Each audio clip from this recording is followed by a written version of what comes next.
Yes, I mean...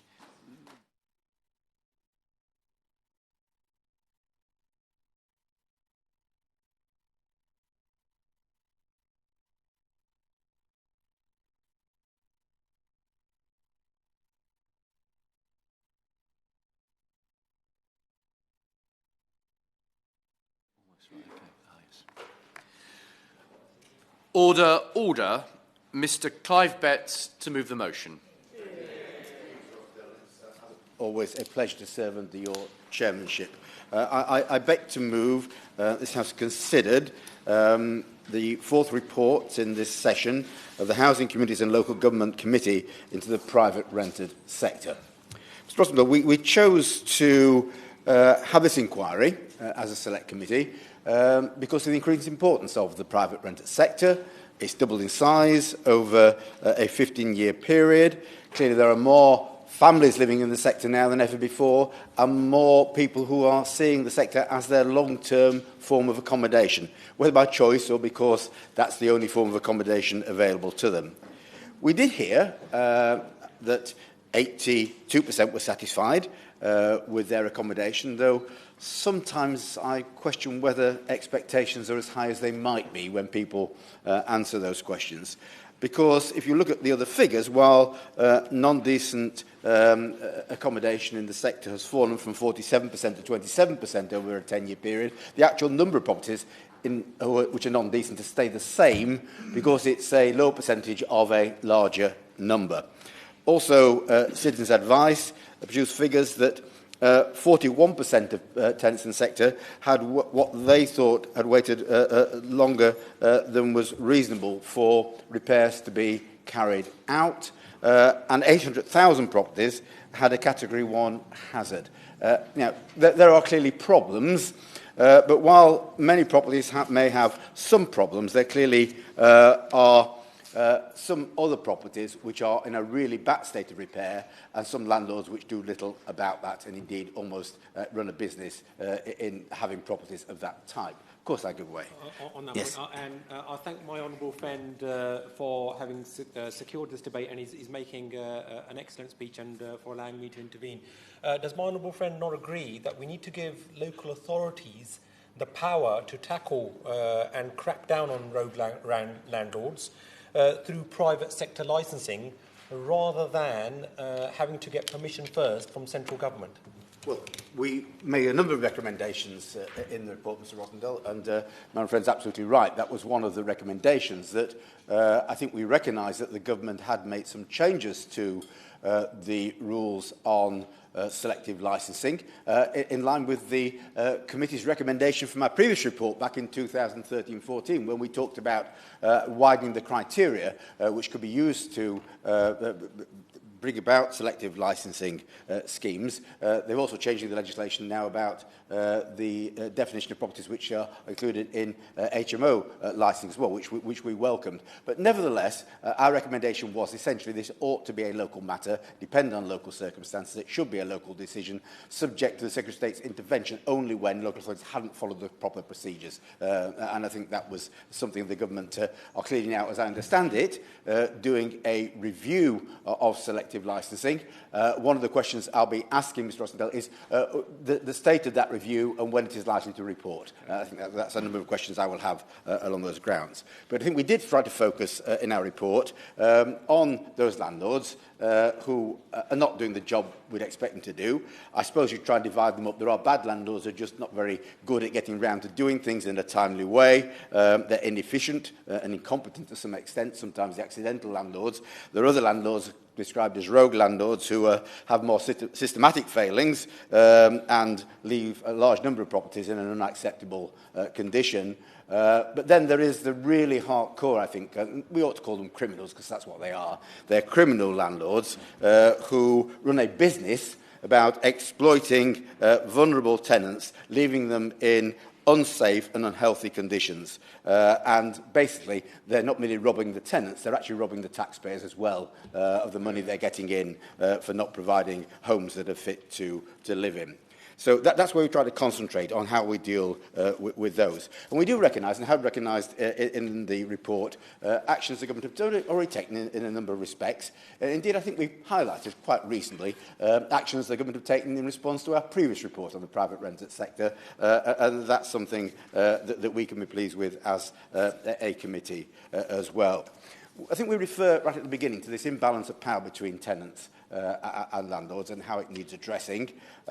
We mentioned the Deregulation Act 2015. What I'm trying to do, Mr Rossendale, is not go through all our recommendations, but trying to focus on where the government said they're going to do something, either to consult or to review or to consider in some way, and to say to the Minister, where has that got to? What can we expect? So, Deregulation Act, I think we call for a review of the retaliatory eviction legislation and guidance and how it worked. The government didn't seem totally enthusiastic about it at first, but now they have said they're going to do a review of the Deregulation Act 2015. I think they're going to look at the effectiveness of retaliatory eviction and also the issue of potentially bringing in more formal requirements to have longer-term tenancies. It's been a bit quiet on that since the government announced it. So where is that up to? Where is the review of the Deregulation Act 2015? When can we expect some announcements? We called for a specialist housing court to try and make it easier to get... Yes, of course. I thank my honourable friend for giving way and for securing this debate. And I want to put on my record my apologies that I'm unable to stay for the duration of the debate because I'm hosting elsewhere in this place an event on a related matter, which is housing rent arrears arising from universal credit. So my apologies for that. In relation to the question of retaliatory evictions, the committee recommended reform of Section 21. There is a growing body of evidence that actually Section 21 needs to be not only reformed but abolished. The government said in their response to our report, on the one hand, that they recognised concern about retaliatory evictions, but on the other hand, that they did not accept our recommendation that Section 21 needed to be reformed, saying instead, we believe the current legislation strikes the right balance between the interests of landlords and tenants, and we have no plans to change the legislation. Would my right honourable friend agree with me that without meaningful action in relation to Section 21, these are simply empty words on the part of the government? Well, I think it would be helpful if the Minister comes back on that, because we made a clear recommendation there, and it would be helpful to have the Minister's response to that, because I think the two things do go together. We didn't call in our report for the abolition of Section 21, but merely that it should be looked at again. And the same is true of retaliatory eviction. So the government are looking at one thing. Could they indicate they might be prepared to have a look at the other as well as part of a joint review? In terms of the Specialist Housing Court, please the government have now announced that they are going to have issued a call for evidence about the setting up of a Specialist Housing Court. Could the Minister explain what that will cover, the likely terms of a housing court's jurisdiction? Will it cover Section 21 notices, retaliatory eviction? Will it cover the issue of tenancy fees, which we've had recent legislation on? Will it cover issues arising from my friend's bill, the Homes Fit for Habitation bill? All the issues arising from that. Will it go so far as to look at the whole issue of leasehold that we are discussing in another inquiry, Mr Rossendale?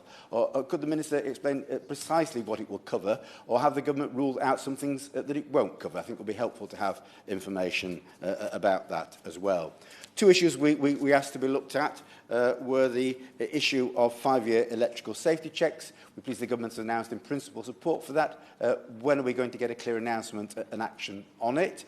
On carbon monoxide alarms, to be in every room where there is not merely a coal fire but a gas fire as well. I understand there is a working group inside the department looking at that. Could the Minister say where that got to? Because every day's delay could lead someone to lose their life because of carbon monoxide poisoning, when it's very simple to stop it with a very simple measure indeed. So could the Minister give us some information about that?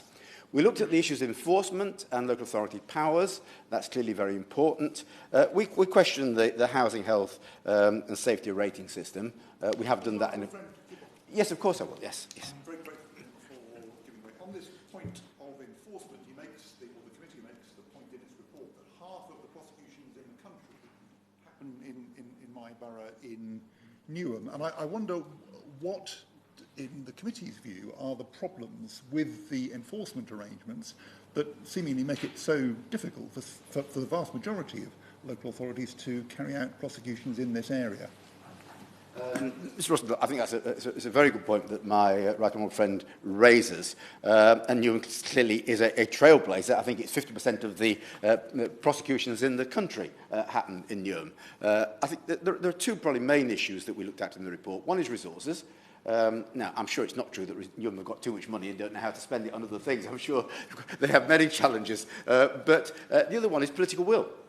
Now, is there a political will in the council to actually address these issues? Clearly, there was in Newham, I think there still is. Some councils begin to wonder when there's no prosecution at all, that applies to more than half the councils in the country. Now, I know council will say, we adopt a softly approach and try and persuade. Now, often that goes on with landlords who are more in the reasonable category, more in the inefficient and incompetent, and authorities, officers go along to them and say, look, you need to put this right, you need to sort it, and they do, but not with the rogues and the criminals. You need tougher action, so I think that's right. And I think it is a political will at the end of the day, though clearly resources are an issue when they're under pressure, and with pressure on care services, and we're going to look at children's services shortly in the committee. That doesn't mean there's less money for other important things like private sector housing enforcement. But also we looked at the powers and how simple and easy they were to use. The rating system is complicated. I think the committee said that. Is there a case for bringing in a simpler minimum standards? Now, the professional officers don't want to change, I think, by and large. The problem is, and I think landlords as well as tenants gave us evidence, that while the rating system may be understood by most professionals working in the service, it's understood by very few landlords and virtually no tenants. And it is a system which is that complicated that nobody outside the professional sphere understands it, really fit for purpose. Now, the government has been doing some events, I think, where they've been talking to professional officers. There is a division of opinion amongst them. Perhaps the majority still want to keep the rating system. But at least I think the government now has acknowledged there is general universal support for updating it, both on the evidence base and the guidance, because they're very much out of date. And I think, again, if the Minister could tell us how far we've got with that, that would be very helpful as well. But I think one of the landlords' organisations gave evidence to us and said that the whole issue of private sector housing legislation was based on 150 different pieces of legislation around the place. And everything the government does, however worthwhile, is built on top of this higgledy-piggledy structure without any real coherence. So we've said, would the government go and ask the Law Commission to do an overall review of this? We made it in our recommendation in 2013-14 report as well. I do think at some point someone's got to do a comprehensive review, not necessarily of changing the intention of the legislation, but pulling it together in a coherent whole. I think the government's response has now been that they're going to have discussions with the Law Commission about this. Again, could the Minister say where those discussions have got to? That would be very helpful as well. Also, we raised the issue of the level of fees and penalty notices. I think the government have said they think they're at an appropriate level. The committee wanted to see them raised because sometimes the fees that are levied, the fines that are levied, are a bit of extra for some of the really bad landlords. They're a business cost, and they write it off against the business. That's what they are. So increasing them, but also making sure that the courts give the cost to local authorities who take a case. Local authorities under pressure of resources, if they spend a lot of money prosecuting a landlord, they get the prosecution, and then the court doesn't give them all the costs involved. That can really be discouraging. So I just wonder whether the Minister had any discussions with her colleagues in the Ministry of Justice about taking that recommendation forward as well. One thing we did recommend as well was that there is a benchmark system created whereby the different approach of different local authorities could be compared with each other, including the number of prosecutions they take out, and asked the government to work with the LGA on this. The government said they're going to have talks with the LGA. How far have those talks got to? That would be very interesting to hear. In terms of banning orders, and the committee supported the government's decision to bring in banning orders, there has been publicity, I think, with the Guardian ITV news issue about the fact that these banning orders aren't public. It's not to say that they won't happen, but they will only be, I think, in terms of the 2016 Housing and Planning Act, available to other local authorities to use in terms of their business about tackling problems in the private rented sector. They can't be made public as the legislation stands, as I'm told. Now, I think the government, I think the Prime Minister has committed to changing that, but I understand it also needs primary legislation. Could the Minister say whether the government does intend to bring primary legislation in to do that? Because one of the problems is that while a local authority may know someone is banned in another local authority area, knowing precisely whether a landlord's operating in your area, what properties a landlord has, is very difficult because there's just a lack of information around, and having that information public, a landlord's been banned, would cause other people to come forward and say, well, that landlord's banned and he's renting a property to me or renting a property down our road. What's going to be done about it? That would be really, really helpful if it could be done.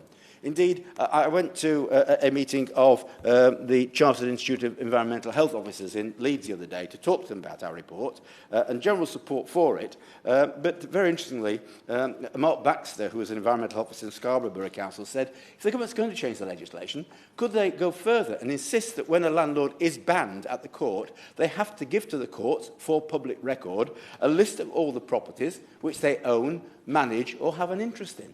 Now, that seemed to be an incredibly simple but very effective way forward. Now, if there is a view that publicity shines a spotlight on these bad landlords, then now make them help in the process by giving that information. And, of course, it would be an offence not to give all the information at that stage. And that would be very helpful to get a proper grip on this issue as well. Yes. On that point, and I thank my honourable friend for giving way once more. He's been very, very generous with his time. Would he not agree with me also that there needs to be a deposit cap at 3 weeks' rent rather than the current 6 weeks as proposed by the government? Because that would mean an average saving of £575 for tenants across England based on the latest English housing survey data. Well, I think that came up in the tenancy fees legislation, and I think we actually recommended a compromise as a committee of 5 weeks. I think that's where we got to. So I can't completely agree as chair of the committee today, because I think 5 weeks was our compromise, which the government didn't accept at the end of the day, but we still want to support it, I think. But I think what the government has done now, if I remember correctly, is to actually have a consultation about alternatives to deposits. And that, I think, is a helpful response to one of our recommendations as well, which is welcome. So I just say to the Minister, clearly, I think we're all in agreement. We've got to get as tough as we can and tougher still on these bad landlords. I just hope the Minister at some point will revisit our recommendation that these really bad landlords, these criminals, banning them and having management orders against them, in the end, some of them will find ways round it because it's really profitable for them to do so. They've broken the law once, so if they can break the law in ignoring banning orders, then they will carry on doing that if they can. So in the end, why don't we act to take the properties off them? Why has the government resisted that recommendation? The proceeds of crime operate in other spheres. So let's get really tough on these really bad landlords. My peroration was just about finished, but I'll let it be interrupted. I thank my honourable friend very much indeed for giving way again. Just to add a very small example to the point that he is making so powerfully. My constituents were evicted from their private rented property after they had complained because the ceiling in the bathroom had collapsed over the bath 10 minutes after they'd finished bathing their children. I hope the Minister would agree that in circumstances such as that, it is not too much of a sanction to confiscate the property from such criminals. Well, I would hope the Minister would accept it today. Just reflect. Even if she can't commit herself to a change of policy today, to have a think about it. These people are bad people, renting bad houses to vulnerable tenants. So they're making lots of money out of it. They're making proceeds out of their crime. So let's take off them the asset which enables them to do that. I hope the Minister will think again about that and hopefully respond to the other points that I've asked her about during the course of this contribution. The question is that this House has considered the fourth report of the Housing, Communities and Local Government Committee, Private Rented Sector HC 440 and the Government Response HC 9639. Mark Prisk. Mr Rosendale, thank you very much. And it's a great pleasure to follow the chairman of our committee, the member for Sheffield South East. And on the last point, certainly when I was looking at this as a housing minister for those crooks running beds in sheds and often human trafficking alongside, I entirely agree. Seize the asset, take the money off them, make them pay for what they're doing.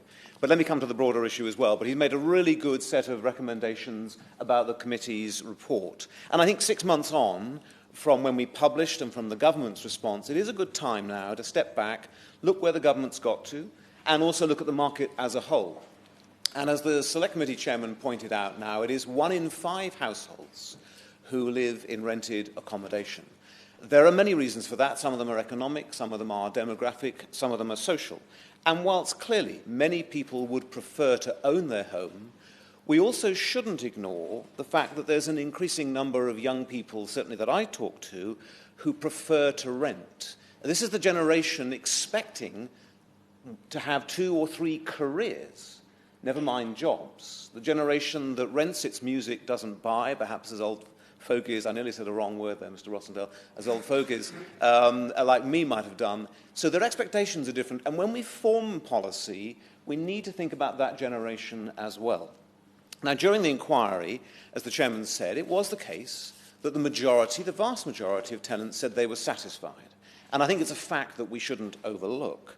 But it is also the case that the gap between the majority of homes and the very worst has actually increased. And that is why I have no hesitation in supporting the bill to which the chairman referred on standards and conditions, the honourable member, I think, for Westminster North, or North Westminster, perhaps I should say, because it will help us to root out the worst offenders. But put simply, reform is needed of the sector, but it should be focused. And we shouldn't be tempted into pretending that every landlord is out to exploit their tenant. That helps no one. What is needed is a rental market that is consumer-led, tenant-led, if you like. That means clarity around services provided and charges made. It means having fair dispute and redress arrangements for when things do go wrong. For me, it also means greater choice and a more modern housing stock. So that's about encouraging more homes to be built for rent, but also substandard homes to be rectified. And it also means, and it comes to a point raised earlier by the Honourable Member for Newham East, that local authority enforcement needs overhauling to be both consistent and effective. And I'll come on to that particular point in a moment. Now, one of the key themes that came out of the report focused on the respective rights of landlords and tenants. And for me, one of the main benefits of the Tenant Fees Bill is actually that it will help to clarify the role of landlords and letting agents, of client and agent. And alongside reforms to money laundering, for example, I think this will help the market and the way it works for people.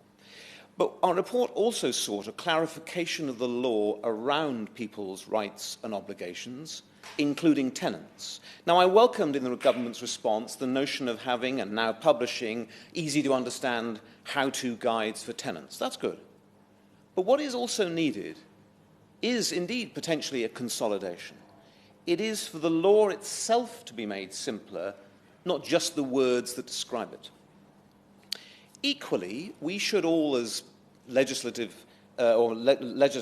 recognise that sometimes laws and regulations are limited in what they can achieve.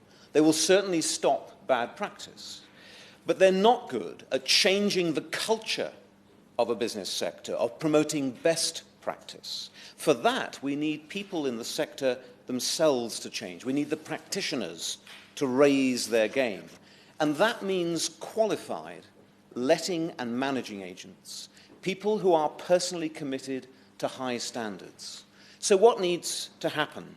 Well, first, I think that we should make it a requirement for anyone working in lettings and property management to be qualified. Members of the public might be amazed that that is not the case now. Secondly, the scope of the qualifications shouldn't be imposed by government, but should be agreed jointly with the industry, but also with consumer representative bodies. I think of the Consumer Association and Which as a good example. And together with professional bodies like the Institute for Residential Property Management, and also, and I am a member, a fellow of the Royal Institute of Chartered Surveyors, together those qualifications need to be forged. We also need to make sure that we grandfather, we transfer across the existing qualifications and make sure they're part of the new process. We can't afford to create a new barrier for those people who have already committed to being professional. Indeed, there's a shortage in terms of residential property management. So some of the blocks where our constituents live, there's a shortage of good qualified people. We don't want to create a problem there. So grandfathering across existing qualifications would be sensible. And thirdly, qualifications need to recognise not only different roles and levels, but also the different demands of, say, the private rented sector and the social housing sector as well. Essentially what matters is that the people doing their job are competent to do the specific role they undertake financially, technically, and of course, legally. And I'd also want to see a culture of continuous professional development incorporated in this sector so that people keep up to date. I think these elements together, which build on the comments within the report, would help to change not only who works in the sector, but the standards they maintain. And I'd be very grateful if the Minister could specifically address those points in her reply. We've heard already about the standard of the buildings themselves and the housing stock, and I think this is going to be a very big challenge. And it's right that we rectify and improve the bad buildings we have now, but we need to do more than that. We need to build more modern homes to rent. And that was why in 2012-13, when I was the then Housing Minister, I actively promoted a new model, the build-to-rent market. Attracting billions from the pension funds and long-term institutions, this market has now blossomed in the last 5 years. Over 117,000 homes are now under construction or available to let, homes that are modern, homes that are purpose-built, homes that are available for long-term leases, and that provide services to tenants. And I think that this market, as it matures, will be able to offer an even broader range of both homes and rents and provide greater choice for tenants seeking an alternative to the old housing stock. So again, in her reply, I hope the Minister will confirm that the government is committed to continuing to support the build-to-rent sector in the years to come. The committee report also highlighted the need for effective enforcement by local authorities, and this was touched on earlier. I think some of the most concerning evidence we received was not only the low level of enforcement, the huge variability between councils in very similar areas. The Residential Landlords Association, for example, told us that in 2016-17, in that year, whilst there are over 105,000 complaints made by tenants, councils prosecuted 467. That is less than 1/10 of 1%. Now, I appreciate, as members said, that the prosecution of someone is not the sole action in enforcement, but it's a pretty good indicator. And at less than 1/10 of 1%, something isn't working. It's hugely variable as well. As we heard, in London, there are 32 London boroughs. One of them, Newham, is responsible for 60% of the actual prosecutions. And we heard as well in 2016 in the committee that apparently 6 out of 10 councils had not prosecuted a single landlord in 2016 in that year. As David Cox from Arla told us, and I'm quoting here, and it's in the report, the laws are passed, they're just not enforced. Now, I think part of the problem is a lack of money, and that's why we asked the government to ensure that councils have the money both to enforce current but also future regulations.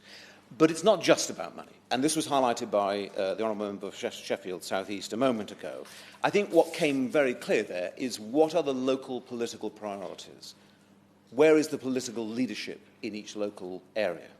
And that's why I strongly supported the notion from the committee of having a benchmarking exercise, a scheme, introduced, funded and run by the government and managed through the Local Government Association.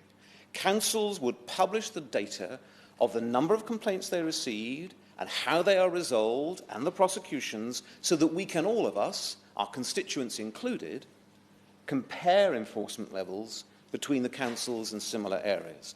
In her reply, could the Minister just update us on what progress has been made with the LGA on that particular issue? Yes, I will.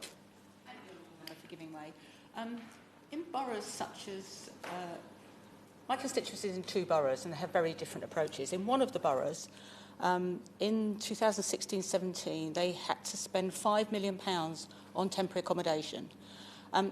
For them, it's sort of counterintuitive to try and end any sort of tenancy, no matter how bad the landlord, because then they have to house somebody and they don't have any housing stock. So it's political will, it's resources, and it's also doing something about the private rented sector, but also finding premises for people to live in that are safe. So it's supply as well. It's a very complicated situation. Would you agree?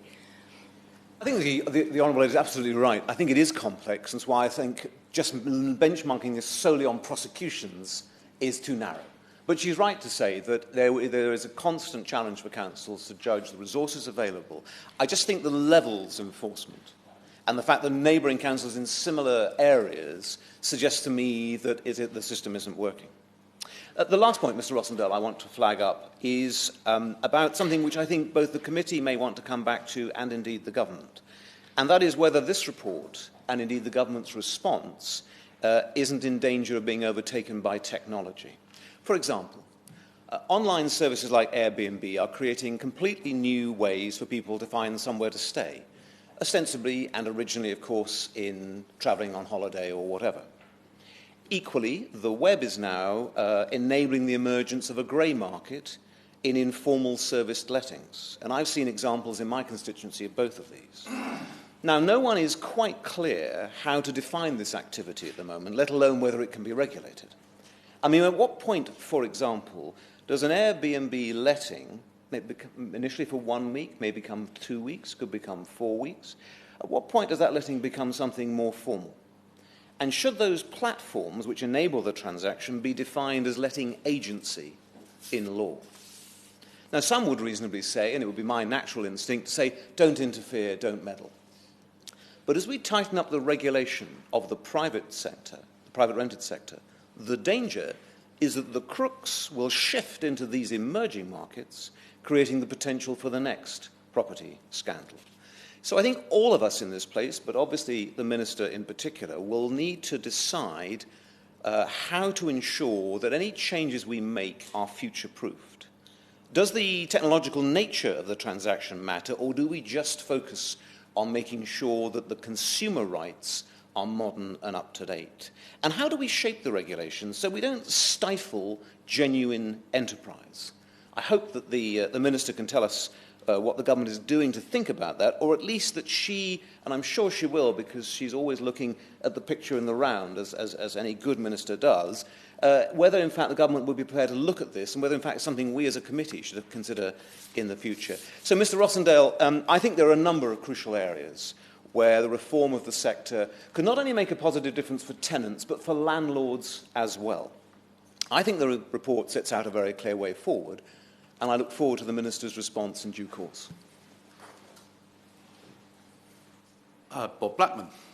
Thank you, Mr. Rossendale, and a pleasure to serve under your chairmanship. Can I, first of all, refer the House's attention to my entry in the Register of Interest, in that I'm a Vice President of the LGA and also owner of a small property portfolio. I rise really to do 3 things. First is to talk about the situation in my own borough of Harrow. Secondly, to look at the detailed report that we produced as a committee.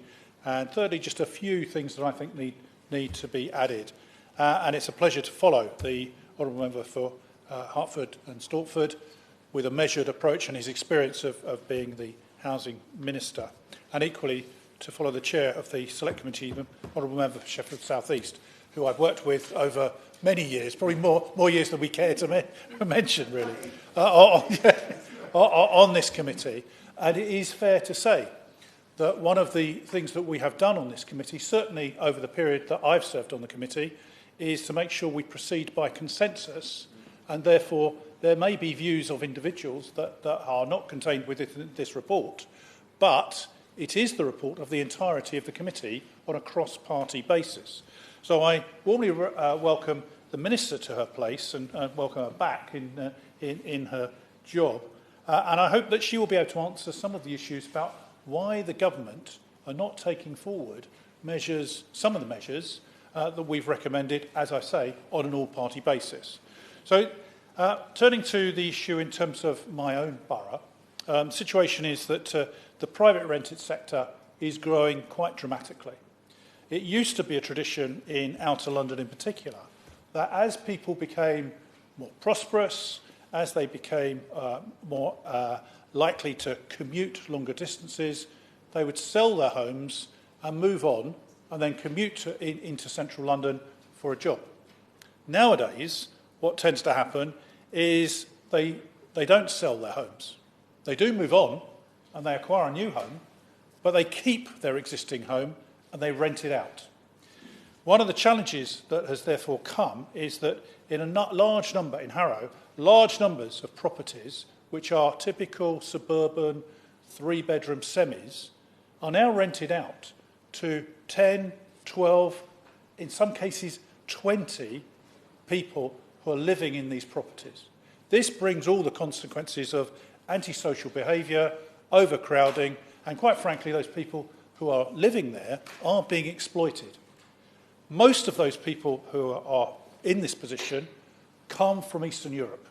I now have 10,000 Eastern Europeans living in my constituency alone.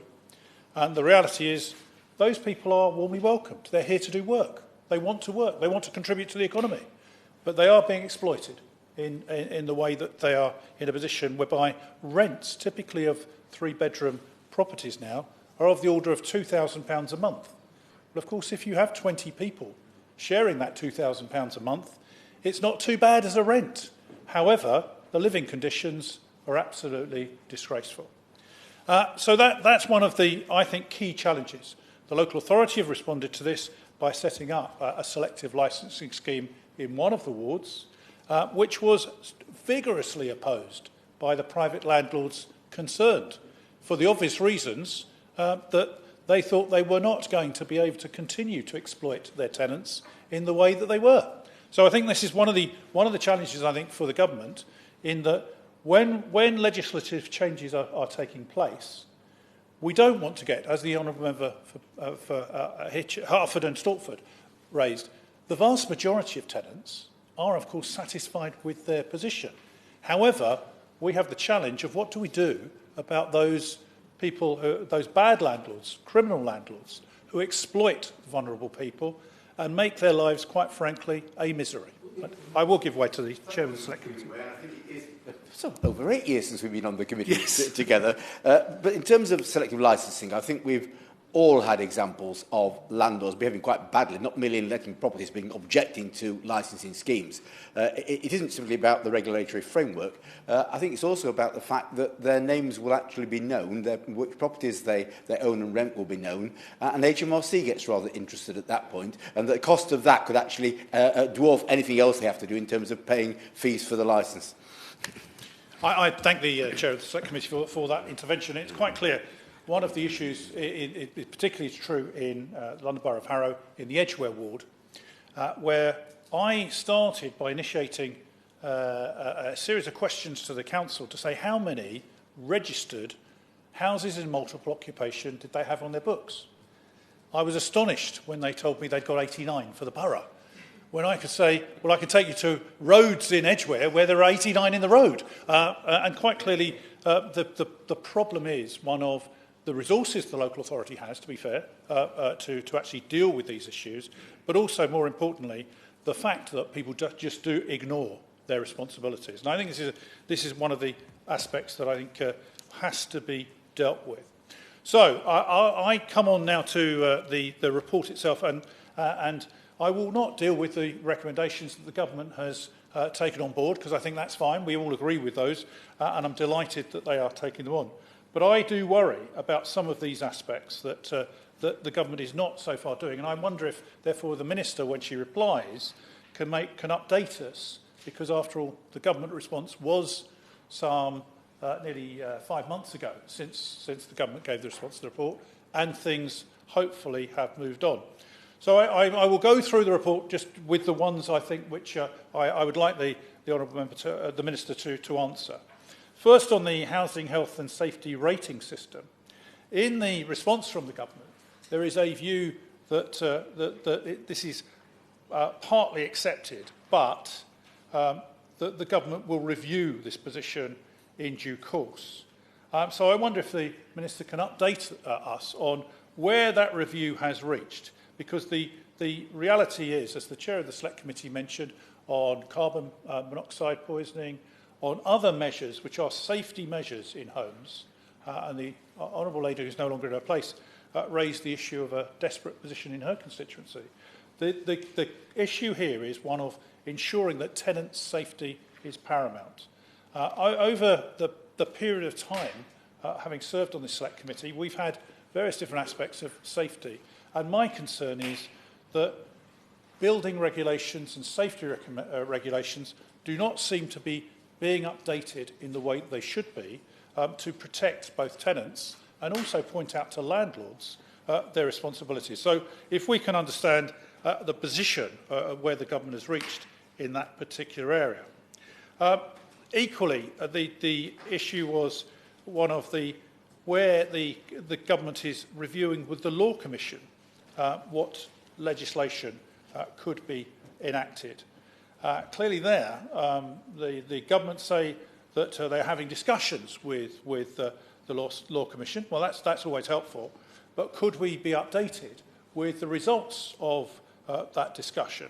Because I think clearly, as I've said, if we introduce legislation, we've got to be careful that we don't put off good landlords from renting out their properties and maintaining good order, but at the same time, squeezing out these criminal behaviours that are quite clearly unacceptable. So I turn now to the Section 21 notice issue, and we will, of course, have a debate in this place, I think, next Thursday on the subject, and I don't want to rehearse the discussions that we're going to have there. Because no doubt the Minister will be answering that if that debate proceeds as expected. My Thursdays are your Thursdays. Well, that's welcome. But can I take up this issue? Because one of the issues here where we made recommendations, obviously the government has not accepted this, but agrees to keep it under review.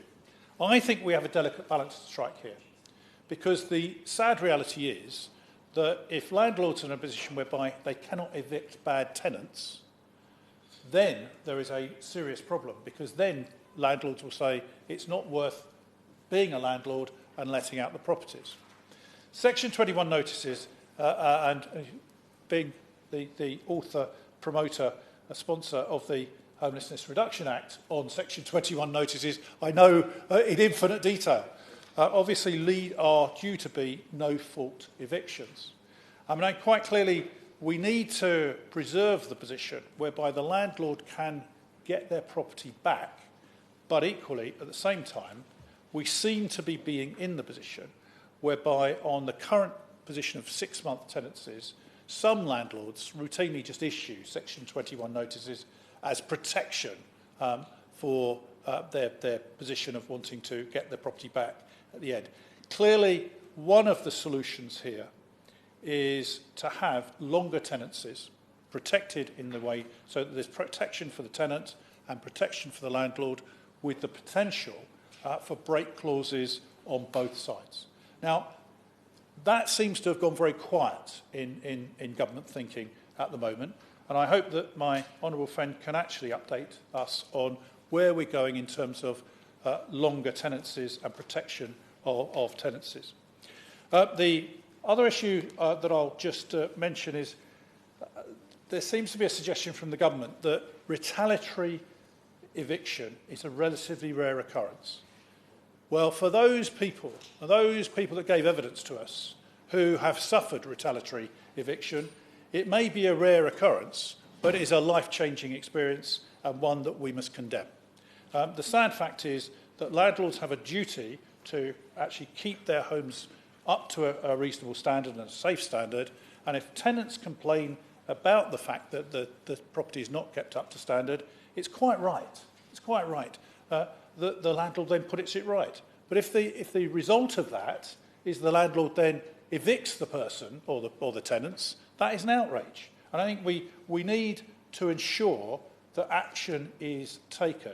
And at the moment, I think there's not enough protection for the tenants from that position. Equally, we had, and I think the chair of the Select Committee mentioned the Specialist Housing Court, that I think would be warmly welcomed by both landlords and by tenants.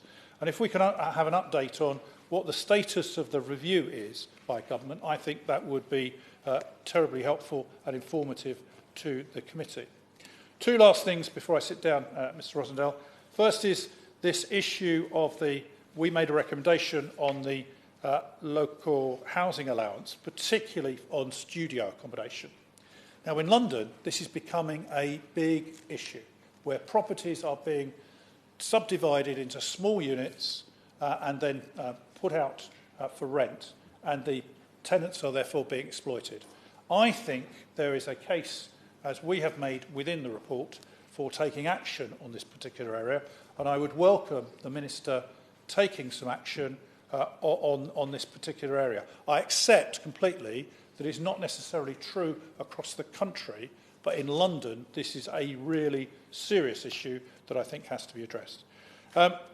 The final issue is that of the penalties for bad landlords and the protection of tenants. I don't normally read The Guardian, but they've provided a very helpful they've provided a very helpful brief on their coverage of rogue landlords and what has happened. So the sad reality is that if landlords fail the fit and proper person tests to be landlords and they're banned, then all their tenants should know about it. I mean, that just makes sense. And so to have a position whereby a landlord can be banned in one borough but carry on renting in others just does not make sense at all. So I think one of the things that we need to see is urgent action to introduce a position whereby landlords are banned and therefore action taken. And I agree that in the most serious of cases, just a fine becomes part of doing the business. So actually having the ability to confiscate the property and to protect the tenants from the behaviours of rogue or criminal landlords has to be the final issue. So, Mr. Rosendale, I'll sit down on that particular point, and I look forward to the Minister's response and working together with other colleagues on improving the position both for tenants and also for the good landlords in this country. Alison Thulis. Thank you very much, Mr. Rosendale, and it's a pleasure to join my former colleagues on the Local Government Select Committee for their excellent report. And I genuinely do say that I miss their committee, and if you understand that I've been moved on to Procedure Committee rather than Local Government, you will understand quite how much I miss you as well.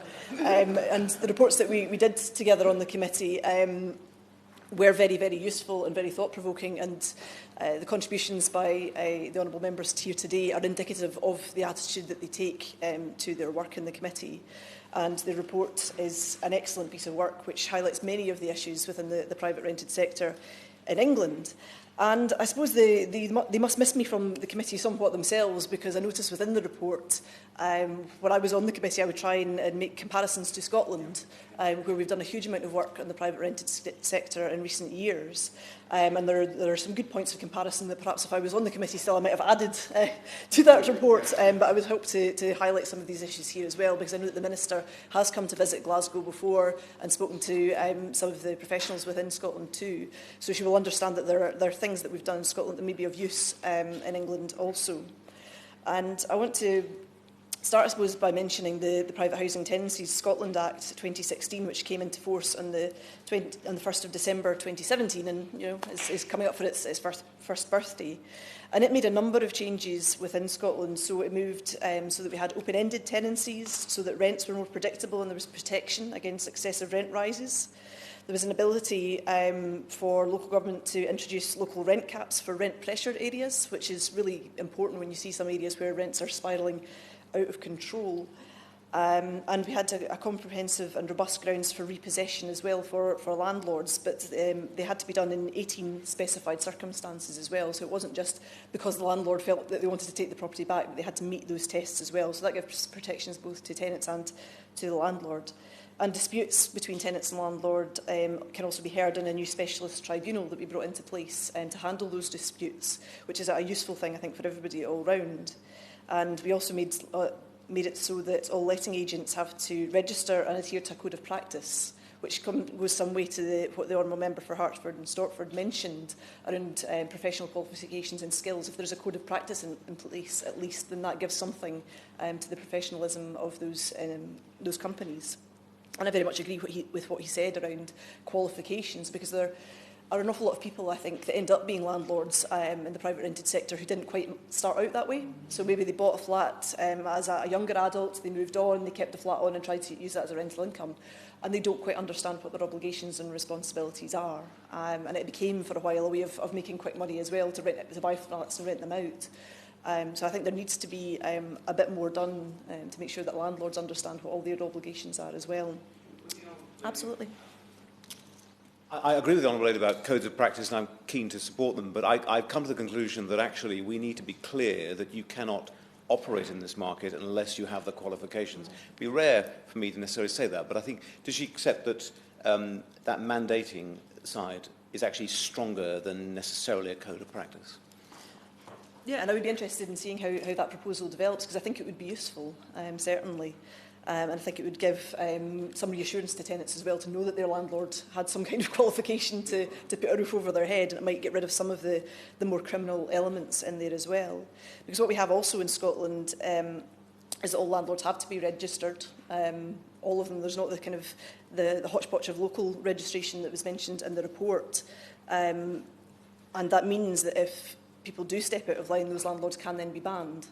So in my own constituency, we have had problems, some problems slightly like the Honourable Member for Harrow East mentioned about tenants being exploited and lots of people being crammed into one flat. And particularly in Govan Hill in my area, is an area of very high private rented sector owners and lots of rogue criminal, as the Honourable Member for Sheffield East suggested. Rogue sounds a bit more casual, but criminal certainly is the better word, I feel. And in May 2018, 5 landlords were struck off the landlord register for renting substandard properties. In September 2017, a further 9 were struck off the landlord register and banned as well. And this is all publicised and this all goes in the press, so you know who that landlord is. There is no doubt as to who they are and what they've been up to and the kind of conditions that they've been living in. And because we've had the Govan Hill Enhanced Enforcement Area as well, this gives council officials the power of the right of entry to properties as well. So if there's any suspicion that the properties are not up to standard, council officials can enter those properties. And when they first did this, only 21 of the properties that they met the Scottish repairing standard on their first inspection. When they came back for a subsequent inspection, 175 properties met the standard. So there had been a clear improvement through that process as well. So having local authorities have given the power to enter flats and do those assessments is quite important in making sure that standards are met. And it also gets around some of the issues around political will and some local authorities not wanting to do things. If everybody has to be registered across the board, that at least is a first step, and then prosecutions can then follow from that if required. But I don't think it's been enforced long enough in Scotland to be able to tell, really, I suppose, how widespread or whether there are postcode lotteries, because housing varies quite substantially from my constituency to other parts of Scotland as well. And I would draw the House's attention to the Nationwide Foundation's report about vulnerability among low-income households in the private rented sector in England, because it makes for very interesting reading. And they mention as well that the proportion of privately rented properties failing to meet the Decent Home Standard has been falling, and the number of such properties has actually increased. So its number and proportion are quite different here. But they highlighted as well, as other honourable members have mentioned, that most properties failing were in a Category 1 hazard, a sort of severe or immediate risk, which should frighten us all, actually, if people are in such terrible conditions that it could risk their life and being. And I would urge the government to do a bit more to make sure that those properties do meet those standards. And I would very much urge the government as well to do more on this issue of revenge evictions. And again, from our legislation in Scotland, that's something we've managed to mitigate against, something we managed to act on. But Generation Rent also produced a very interesting briefing on this, where they mentioned that in 2017, 12,711 evictions by bailiffs happened under the Section 21 accelerated process, but this is likely to be the tip of the iceberg because not an awful lot of those people might go through the court process. We wouldn't know necessarily how many people have actually been evicted. And they point out also that 2/3 of private renters have no savings. So if you've got no savings and you've just been evicted, the last thing you're going to want to do is go and try and force that through a court process. You just don't have the means to do it. You'll try and find somewhere else as quickly as you can and move on. So we need to get a better understanding of how many people are facing evictions through this process too. And I think that moving to a sort of national database and moving to better data gathering on this, I think would be very useful in informing what happens next.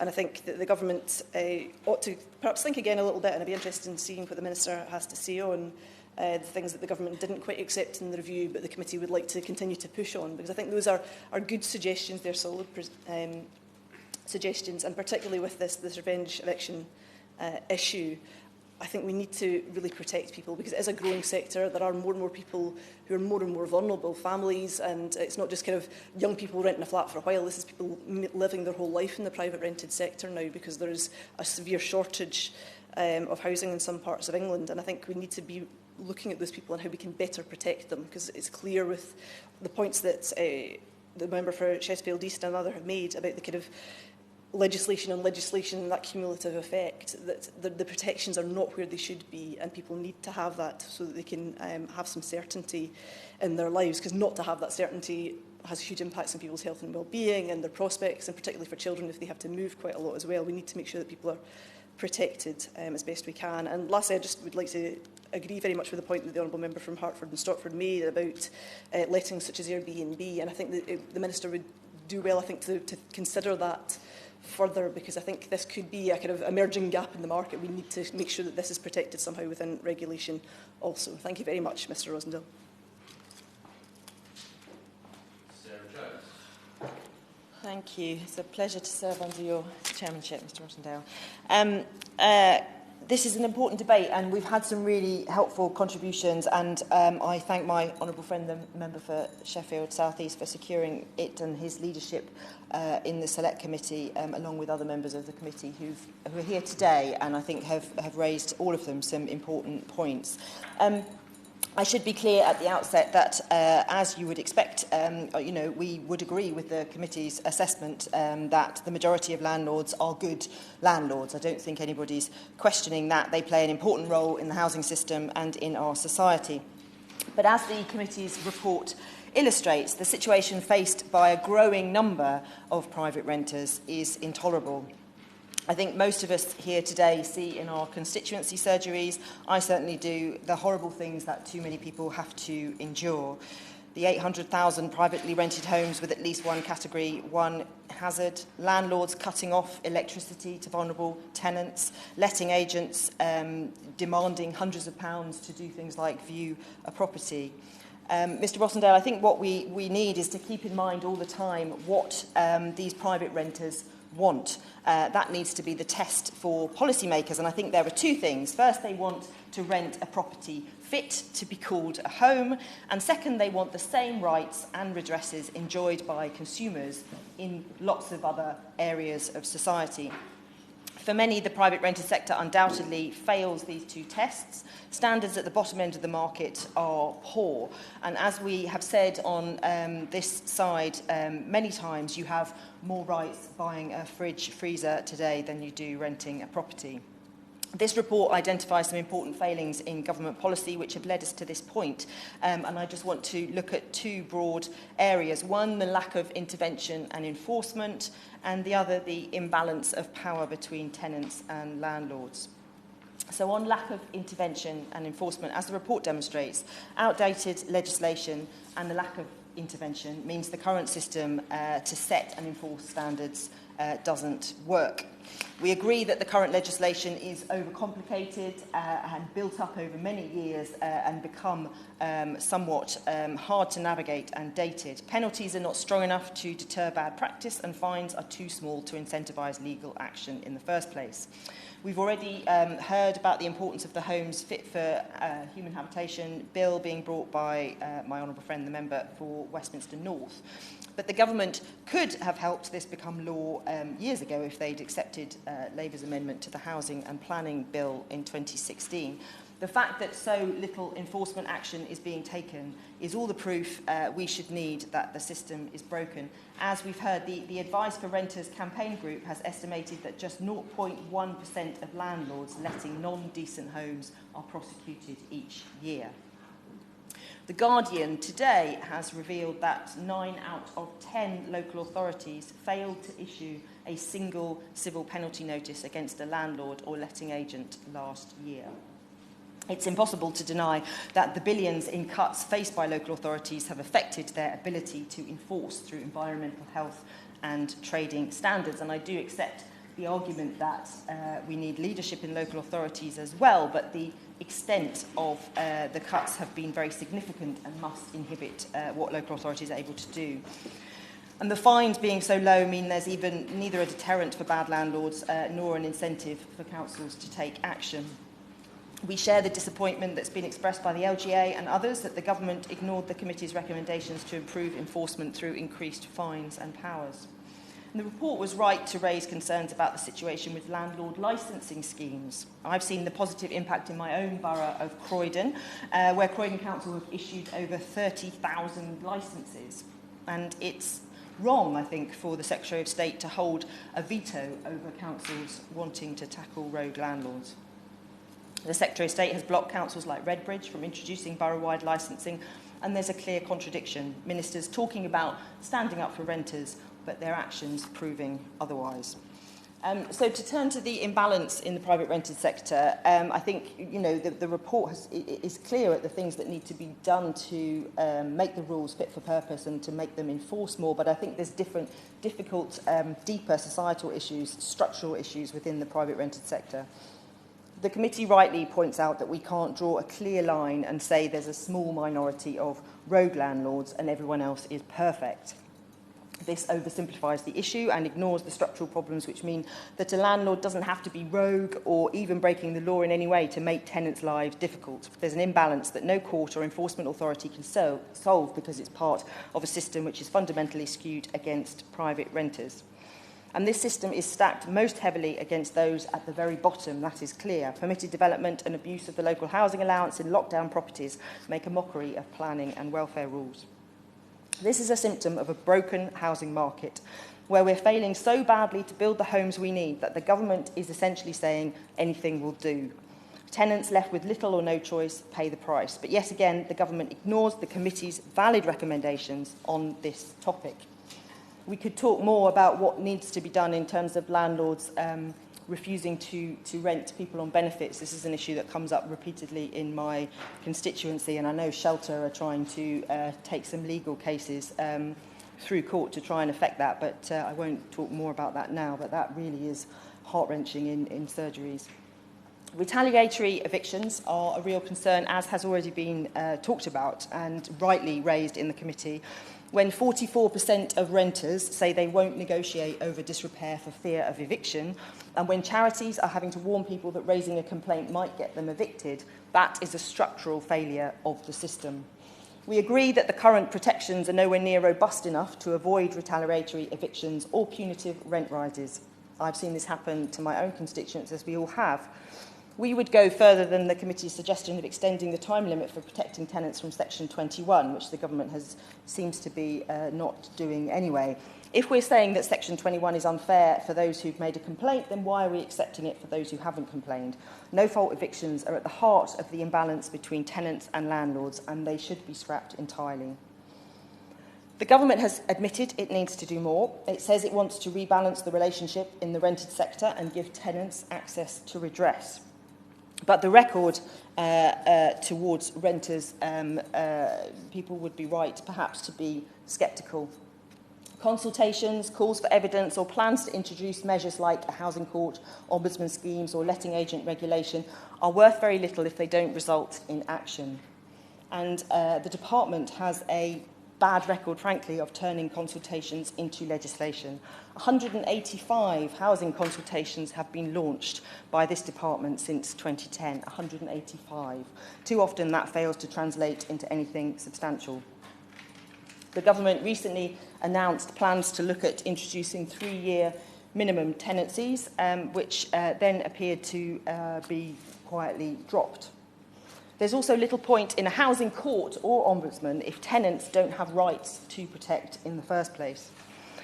The department's record on private renting so far has been to talk tough but to under-deliver. The government has blocked Labour's proposals to amend the tenant fees bill so that deposits could be capped at 3 weeks. And this would mean, as already we have talked about, an average saving of £575 for tenants across England or £928 in London. The current 6-week cap actually has the potential to cost tenants more because we know that the majority, over 50% of landlords charge 4 weeks' rent as standard. So that would actually end up increasing people's deposits and not saving them money. The recent... Yes, of course. I'm grateful to Donald Ray. She's setting out her party's views on a number of issues. A number of people who are good landlords are very anxious about future rents. Is it Labour Party policy in government to cap them or index them? We would, as I was just coming on to, we would have 3-year tenancies and you would not be able to increase the rents above inflation over that period. So it's not a matter of setting what the rent would be, but it's a matter of having more security in your tenancy and then more ability to understand the level at which that increase would happen over that longer period of time. Yes. So there could be no tenancy shorter than 3 years, I take it from that? Well, so it's interesting you should say that because we are looking at what developing our policies in this area because we've also said we want to scrap Section 21. So we need to look at how that would work and what those conditions would be. I think what's really important to stress, though, is what we're not saying is that people should have a right to indefinitely remain in their home if, for example, they're not paying their rent or they are, you know, in other ways causing disruption or antisocial behaviour. That's absolutely not the point of what we want to try and do. There will always be a need for a landlord to be able to evict tenants who are not paying their rent or who, or for whatever reason, should not be in that property. And I think what we need to find is that middle ground where at the moment, particularly in London and perhaps what I see in Croydon, when you talk to some of the renters organisations like Generation Rent, what they talk of is a cycle where people are being evicted for no obvious reason, often when, for example, a landlord might not be an expert landlord, as we've talked about, somebody who's inherited a property or has moved out of London and has got a property and doesn't really know what they're doing, and they might decide to move back in or they might decide to do something else with the property. And you have a group of people who are constantly having to move because they're being moved on through Section 21 evictions, or you have people who can't afford the rent increases, and so they also are having to leave through Section 21. And it seems an imbalance of power is our starting point when we're looking at policy development. Hope that answers the honourable gentleman's question. Yes. So his honourable friend basically said the proposal will be very similar to one that I think Shelter put before the committee in 2013-14, which was for 3-year tenancies, with the rent in that period linked to some inflation measure. So there was a clear understanding by both landlord and tenant what it would progress through the course of the tenancy. But the other issue we raised, I think, and it comes back to the housing court idea, that if that happens, then landlords do need a way reasonably quickly to get a tenant out who is not paying their rent. And having a housing court might be one way to enable that process to happen, to make landlords more comfortable with longer-term tenancies. Yeah. Thank you. I didn't see Shelter's evidence in 2013, but yes, that sounds a reasonable way forward. And the absolute starting point, which I said at the start of my contribution, is that we know that most landlords are good landlords, and we are not trying to create a system where they can't function and they can't evict people when they need to. What we're trying to create is a system which is fair. And we were fortunate to go to Berlin recently to see, as many people have, the system of renting that they have there, and to look at some of the other models. And I think there are lots of lessons to be learnt from other countries. I should make some progress. the Guardian and ITV investigation into the private rented sector, which has been talked about already and has forced a U-turn from the Prime Minister, is worrying. Despite government estimating there are 10,000 rogue landlords, not a single name at the point of that investigation had been added to the database. That was in October, which was more than 6 months after its launch.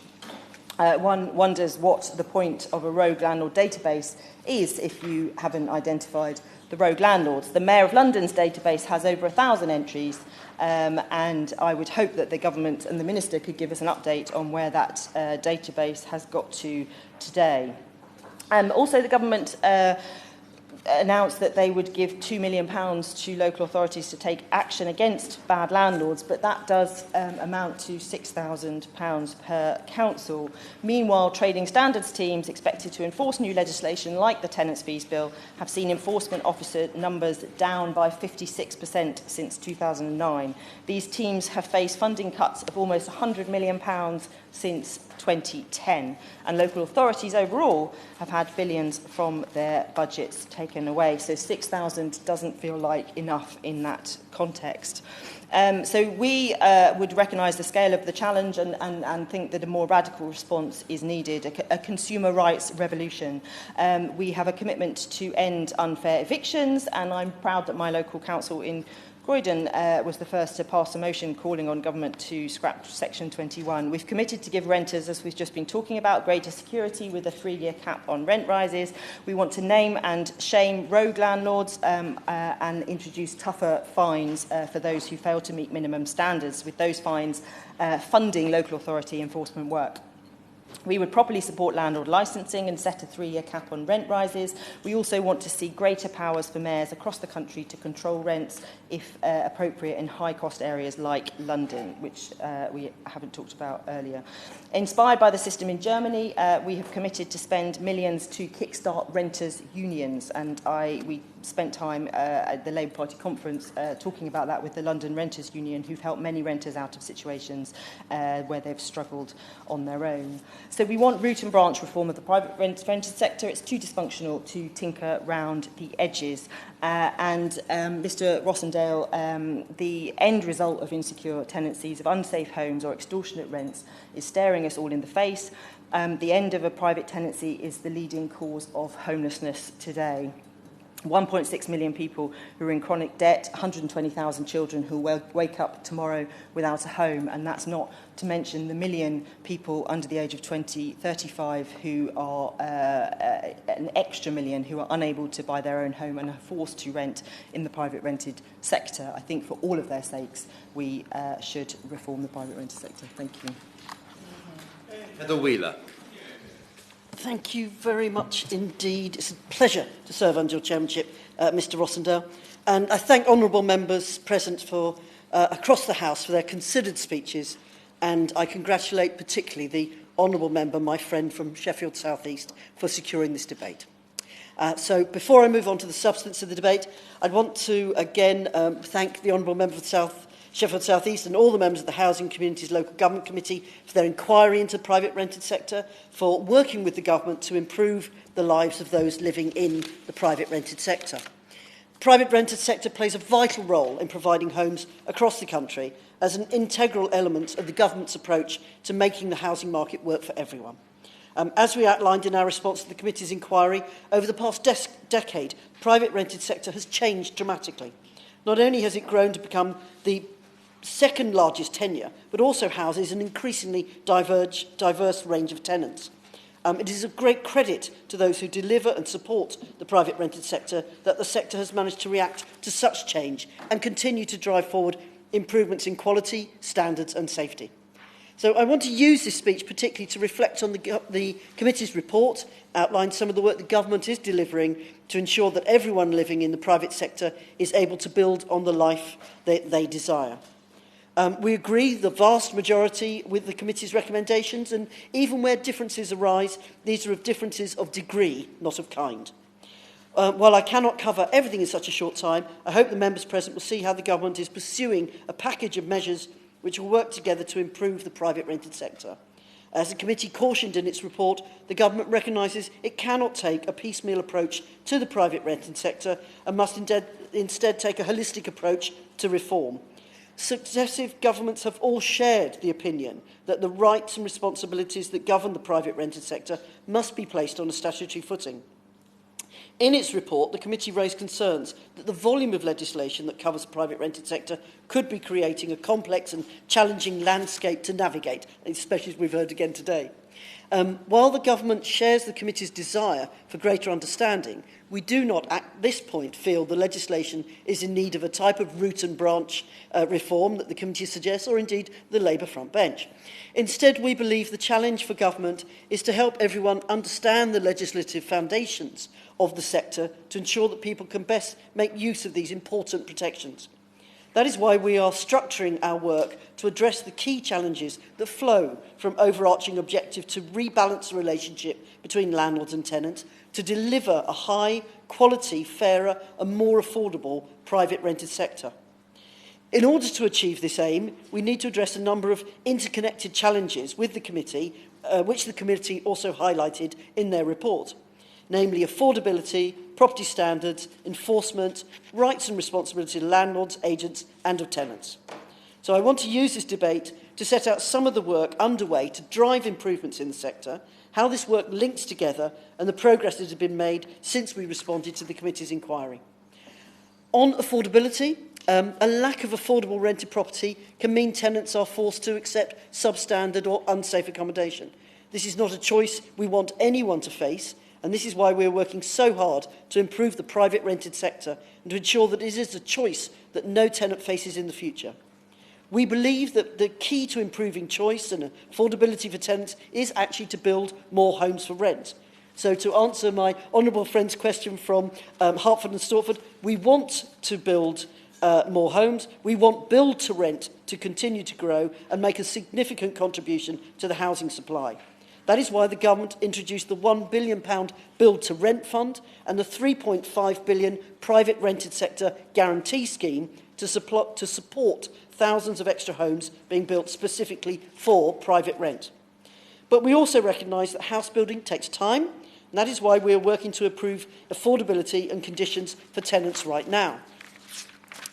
On the Tenants Fees Bill, we introduced the Tenants Fees Bill to protect tenants by capping tenancy deposits, banning unfair fees at the outset, and renewal and termination of a tenancy. As well as helping tenants, the bill will strengthen the hand of good landlords and agents across the UK by levelling the playing field, driving out rogue operators and ensuring that reputable landlords are no longer able to undercut those who overcharge. Yes, of course. Had it been brought to my attention by Christopher Mullen-Silverstein, who works in our Whip's office, that there are quite common disputes around leaving a tenancy. So, to give an example, he had to pay for cleaners before he was allowed to leave.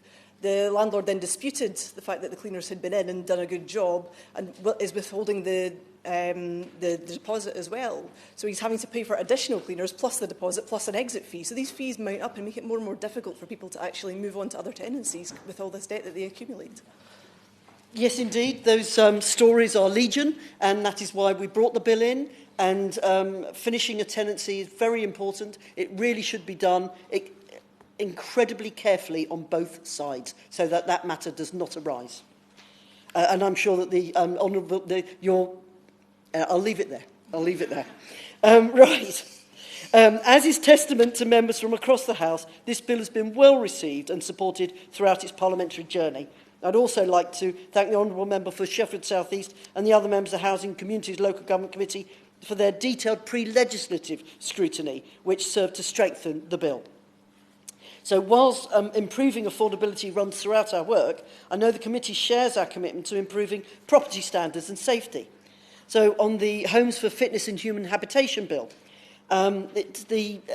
obviously I must thank the honourable member for Westminster North for all her work in developing and progressing the bill. This is again an excellent example of cross-party working, which is going to lead to meaningful progress and strengthening the private sector, rented sector in the future. Under the provisions of the bill, landlords will have to ensure that any dwelling that they set out is free of hazards from which risk of harm and arise to health or safety of the tenant or another occupier of the property. And where a landlord fails to meet that requirement, those tenants will have the right to take action in the courts. This bill will give the courts the power to order non-compliant landlords to take action to reduce or remove hazards, and tenants will be able to seek compensation when landlords refuse. I'm going to move on because time is really running out and there were so many questions that you guys wanted me to answer. So I'm going to do my very best. And if I don't manage to answer you today, I'm sure we'll be able to write to you later.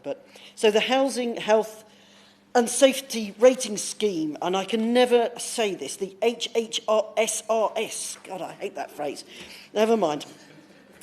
So the government is explicit in its belief that one person in an unsafe home is one too many. We understand the scale of the challenge and taking steps to ensure central government sets out the appropriate standards and local authorities have the tools they need to enforce these standards. This has been around since 2004, and we are, everybody has said it's very complicated, so we are recommending a review of the HHSRS, and so it is the right time to look at that. And so we will need to see what we need to actually put into practice to see how it needs to be updated. That fits very nicely with the Homes for Fitness for Human Habitation Bill, which hopefully will be finishing its time and turn into an act very shortly. We are also acting to improve safety and have announced, in line with the committee's recommendations, the introduction of the mandatory 5-yearly checks on the electrical installations in private rented sector. We will introduce this, bringing forward legislation for mandatory checks as soon as parliamentary time allows, and we will also be giving the government response to the consultation before Christmas on that. The HHSRS, we expect the outcomes of the scoping review in next spring. And I know, I've got it that time, didn't I? But the second stage will follow after that, and that will also be set out in the scoping review. And on the carbon monoxide matters, we're expecting the outcome of that review shortly, and then we expect to consult on the proposed changes. An announcement on the next steps will also be made shortly. On lockdown properties, it's absolutely unacceptable that a minority of rogue landlords exploit the housing system by converting their properties into tiny self-contained units, which are unsuitable, so that they can get a higher rate of housing benefit or indeed rent, and of course try and avoid the HMO licensing requirements. MHCRG and DWP are analysing the evidence of the relationship between housing benefit, housing tenure and quality, and we're committed to working together to understand how we can make best use of our financial levers and existing powers to support tenants and improve the quality of housing while entering value for money. On the housing court, as a lot of people have talked about today, we support this. We are very interested in taking this forward. Both landlords and tenants have raised concerns about this, and effective and efficient access to courts is vital for both landlords and tenants who wish to challenge bad practice. When all other options have been exhausted, landlords should be able to recover their properties when they have reason to do so. And tenants should live in the knowledge that the court system should protect and support them where needed and will not leave them lost in a sea of legal confusion. We hope the committee welcomes our recently launched call for evidence, which will gather views on user experience of the courts and how it could be improved. And building on the committee's recommendations, our proposals explore whether a specialist housing court would make it easier for all users to resolve disputes, reduce delays and secure justice for both landlords and tenants in housing cases. This work not only speaks to the court experience, but cuts across the committee's concerns regarding retaliatory eviction and is a key consideration in our work on longer tenancies. So on longer tenancies, just to be absolutely specific, the call for evidence on the housing court was launched on the 13th of November and closes on the 22nd of January. So work in progress, ladies and gentlemen. The call for evidence also designed to help us understand the correct use and experience of the courts, and so I'm really looking forward to seeing the evidence that's put before us when the call of evidence closes. On retaliatory eviction and Section 21, Our position is clear. No tenant with a genuine complaint about the condition of their property should be fearful of retaliatory eviction.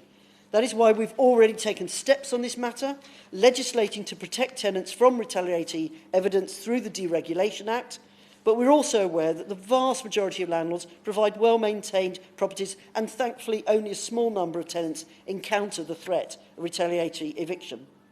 As set out in the recent letter to the Honourable Member for Sheffield South East, despite the rarity of the practice, our commitment to protecting tenants against retaliatory evidence is undimmed. What a great word. Well done for writing that one.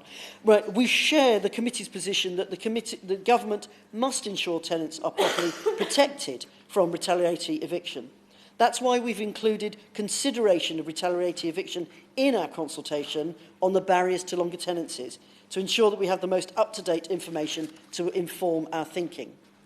The consultation on the longer tenancies closed at the end of August, so not that long ago, and stakeholder events held in September. We're analysing the responses and will respond shortly. We did have a very large number of responses, over 8,000, so it is important to consider those fully and align with the workload of our experience in the courts too.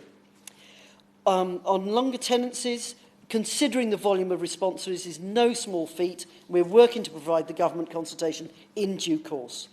So I will move on from that. Here we go. So, local authority capacity and enforcement. Quite a key point of this afternoon's debate, and I do appreciate I've got to do 2 minutes for my good friend from Sheffield to close.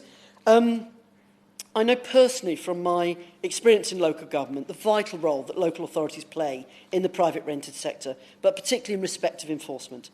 The committee called on the government to support local authorities to make best use of powers available to them and to go further. And this is what we are going to do. Not only have we designed our enforcement tools to allow local authorities to retain the financial penalties raised to drive back into their teams to fund future enforcement activity, exactly as Torbay has done. Torbay have been extremely successful in enforcement work and receiving fines. Indeed, they've employed another officer on the back of the fines, and they've already managed to receive.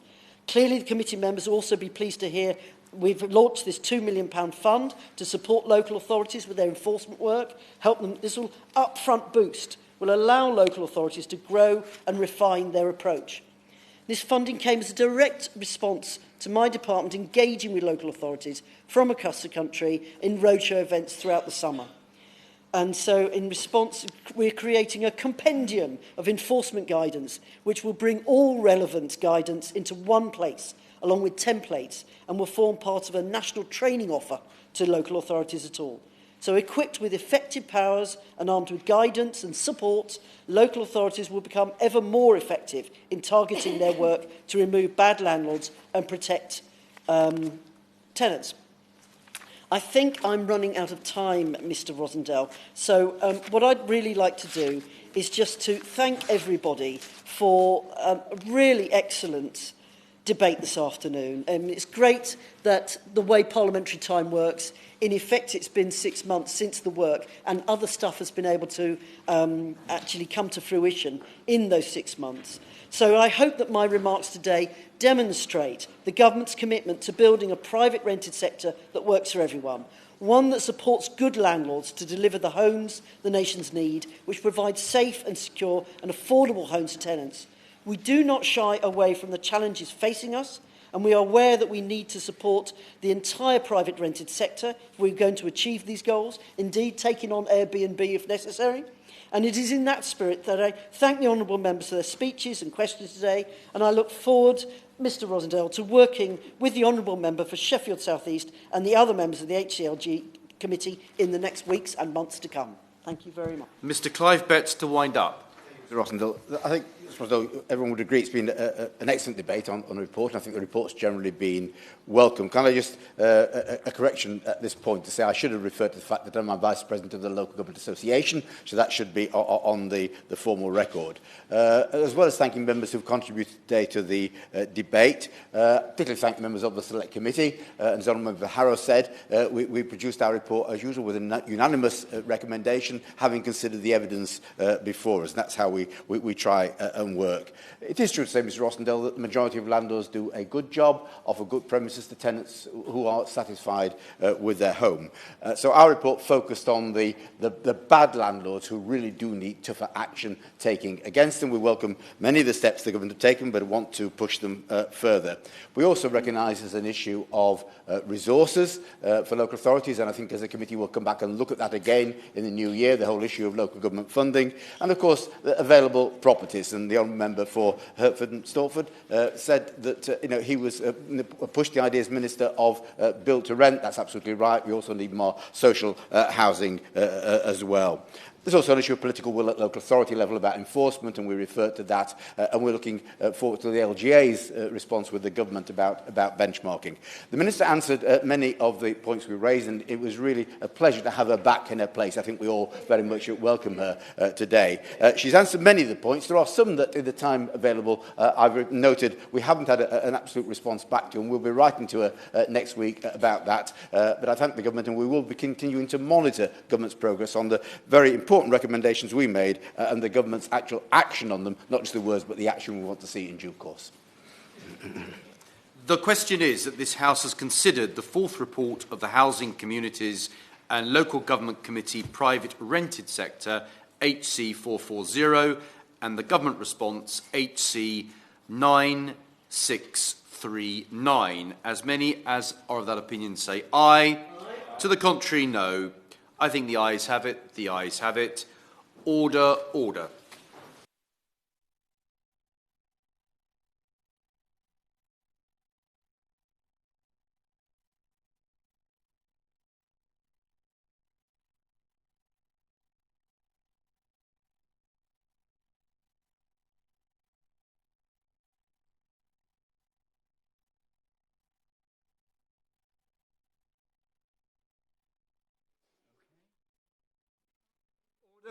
Order. Philip Davis to move the motion. Thank you very much, Mr Bailey. I beg to move that this House has considered International Men's Day, and it's a pleasure to serve under your chairmanship. And can I start by thanking the many colleagues who supported the application for this debate from all parties in the House, and the Backbench Business Committee for finding the time as close to International Men's Day as possible to hold the debate. I'm sorry that the debate isn't in the chamber and we've sort of been put back into Westminster Hall, but that certainly is not the fault of the Backbench Business Committee, Mr Bailey, who had tried to make it happen in the chamber, had actually allocated time in the chamber for the debate, but unfortunately the government didn't allocate that time for the Backbench Business Committee to hold it. So I certainly don't blame them, and I'm very grateful to them actually for finding an alternative date today. I'd also like to thank, once again, all the very many people who have been in touch with me to tell me their story or to put forward their organisation's point of view. I'm very grateful to them all for taking the time to do that. International Men's Day was actually on the 19th of November, and for most people, I should imagine, it was a case of blinking and missing it. That's why I feel this debate is important. International Men's Day does not get anything like the coverage that International Women's Day receives. And as I've said in previous debates, the International Men's Day's aims are admirable, though their objectives are to promote male role models, to celebrate the contribution that men make, to focus on men's health and well-being, to highlight discrimination against men and the inequalities that men and boys face, to improve gender relations and promote gender equality, and to create a safer world for everyone. And I think it's worth reiterating those aims as they provide focus for what they are trying to achieve. And there is so much that I could say, Mr Bailey, today, that it's very hard to know where to start. As I've said before, there are many areas where I think the plight of men is ignored or minimised, and also where men are certainly treated differently to women. I want to concentrate on the things that I feel need pointing out that perhaps others won't be mentioning in the debate, and that way we can ensure we cover a wide range of subjects in it. And I want to start with the issue of domestic violence. One thing I do want to keep mentioning in these debates is domestic violence and the unrecognised male victims of it, especially as this can sometimes tragically lead to suicide, which has been said during these debates many times before, disproportionately affects men. One message I received which links these things together was from someone who said they had been suicidal in the past. They wrote to me and said, "Thank you so very much for all that you have done for equality by calling attention to men's rights issues. I have only recently discovered the men's rights campaign after seeing a 2011 episode of the US talk show The Talk, in which a majority female panel and audience mercilessly jested at the idea of a brutally violent sex crime in the news purely because it had been committed against a man. To see how that and other things was acceptable made me want to give up. Earlier this year, I was suicidal. I've contemplated it several times before, but have never come so close. Without exaggeration of ego, I can tell you that you have saved my life." Along the same lines as the show I've just mentioned, an episode of Jeremy Kyle was recently brought to my attention. A woman was explaining that her partner had gone to the bathroom and she had discovered he was cheating on her. When he came out of the bathroom, she said that she hit him in the face. The audience laughed, then clapped, and then whooped with delight. This is the reaction of the public to domestic violence against a man. Now, if attitudes need to change, then it's these attitudes that should be at the top of the list. Can you imagine what the reaction had been if it had been a man admitting to hitting a woman in the face? Yet this is not an isolated incident either. There are many examples of these attitudes to male victims of domestic violence, which to me is like everyday sexism towards men. The crime survey conducted by the Office for National Statistics showed in the year ending March 2017, more women than men thought it was acceptable to hit or slap a partner if they had been having an affair or cheated. This paints an uncomfortable picture for those who want to portray domestic violence as purely a male problem. Is it any wonder men are less likely to come forward to be counted and report abuse, especially if this is the social reaction to that violence? One man who contacted me said, "My mental ill health started affecting me as far back as 2010 when I was in a relationship with an abusive ex-girlfriend. I was frequently hit, had my bank account drained of money, and was often locked in a bedroom with no way of getting out. I got out of the relationship, but it did have a dramatic effect on my own mental health and well-being." He was assisted later on by the Richmond Fellowship, which I believe is a national mental health charity, and he has ended up working there. He says, "Without the support of Richmond Fellowship and Cambridge 105 Radio, I wouldn't be here now sharing this story." This is just one example of a man suffering domestic abuse, and also shows on the positive side that there are people and organisations out there that can and do help. Nothing highlights more starkly the apparent lack of concern for male victims of domestic abuse than the Equal Treatment Bench Book used by magistrates and in the courts. It should be renamed, considering their section on domestic abuse, as there is nothing equal about it at all. It mentions women who are killed each week by a current or former partner, without any mention at all of the men murdered or abused by their current or former partners. It also says there are a number of significant reasons why women do not leave dangerous partners, including safety. But what about men? This is the Ministry of Justice, for goodness sake. I fail to see how publications like this help magistrates abide by their sworn oath that they will do right to all manner of people after the laws and usages of this realm without fear or favour, affection or ill will. Interestingly, within further breakdown of domestic abuse figures, there are some noteworthy facts that an equal treatment bench book maybe should have taken into consideration. For example, according to the crime survey by the Office of National Statistics for the year ending March 2017, the number of black African men who have suffered any domestic abuse is over double that of black African women, 8.7 per 100 compared to 4.2 per 100 for women.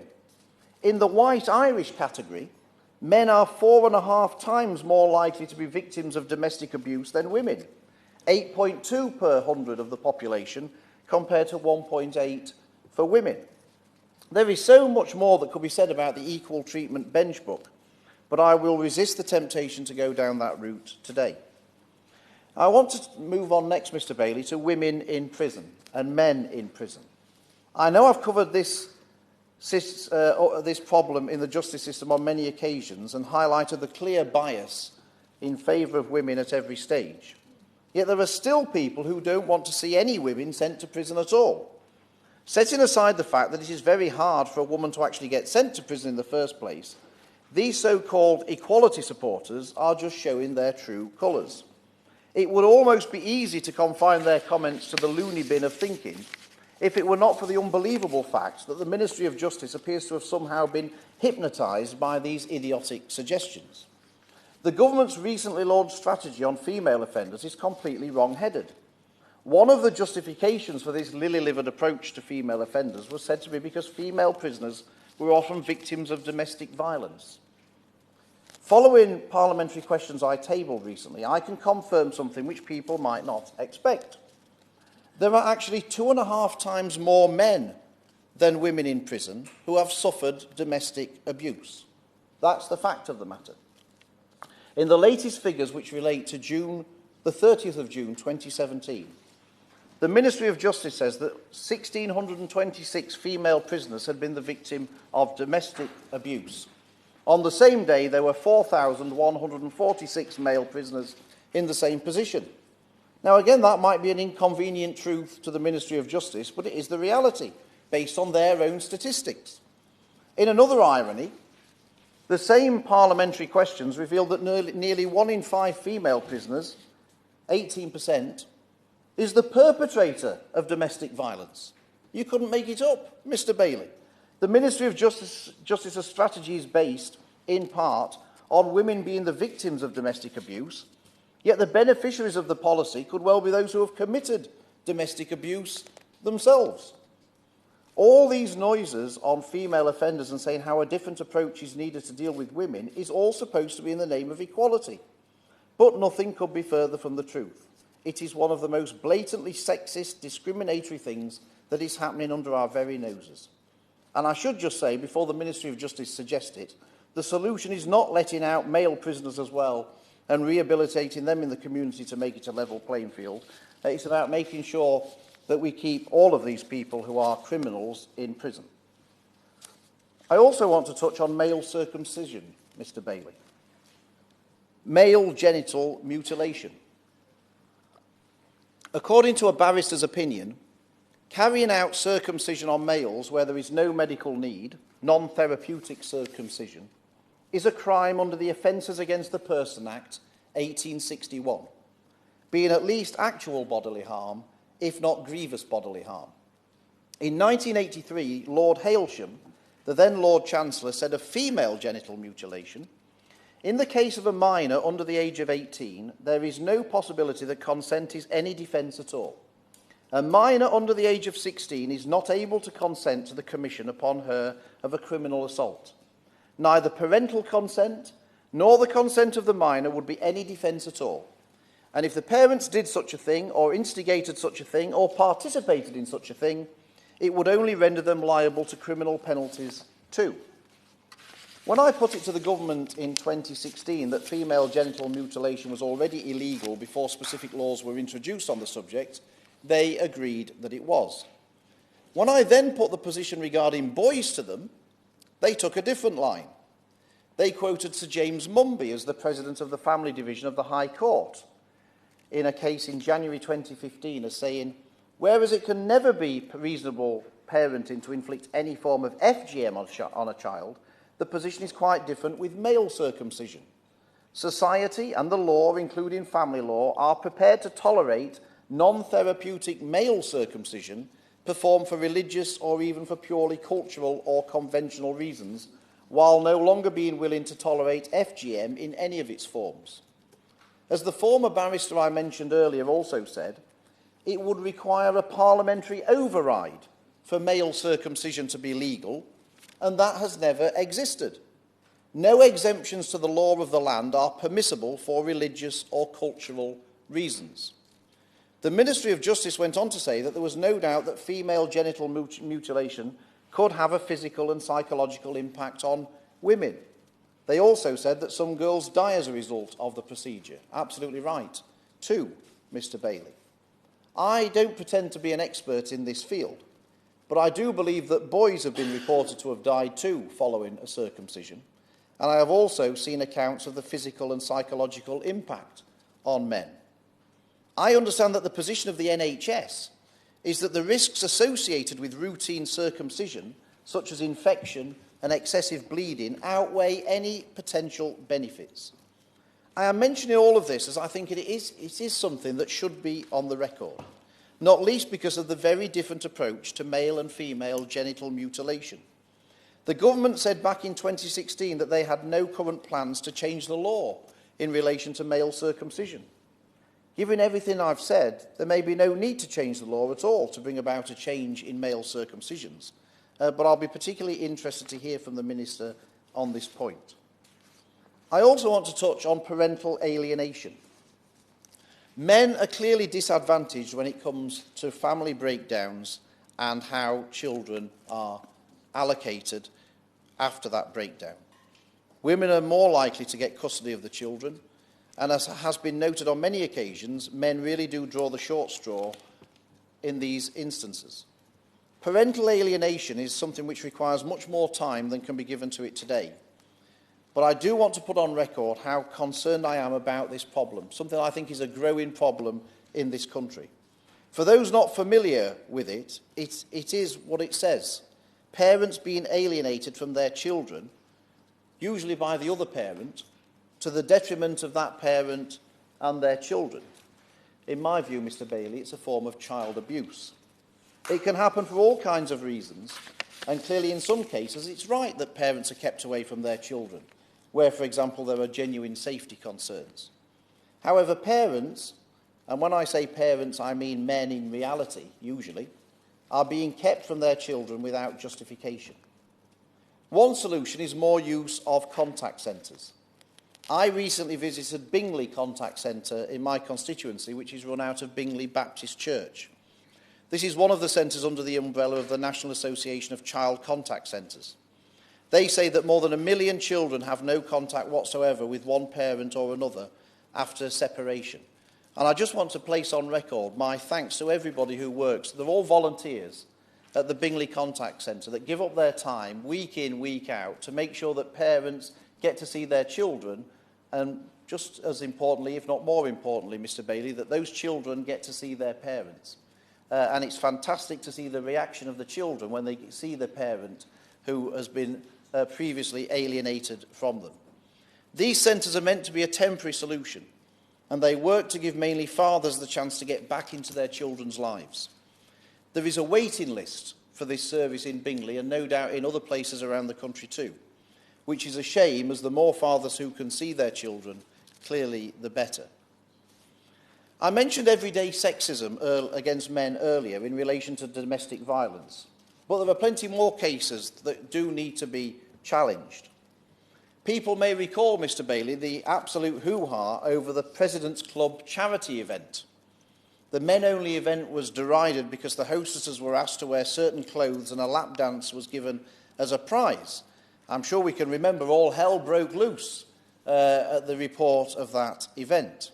Even the millions raised for good causes, including Great Ormond Street Hospital, was under threat of being returned in disgust. Fast forward a few months, and the Daily Mail featured an article of 11 old ladies who invited their daughters and granddaughters to their nursing home for a performance by hunks in trunks, complete with numerous pictures of male dancers in the buff, no trunks in sight. This was, of course, hilarious and not seedy at all. Women ogling men, women touching men, and these men had far fewer clothes on than the women at the Grosvenor House Hotel for the charity dinner, I can assure you, Mr. Bailey. I will in a second.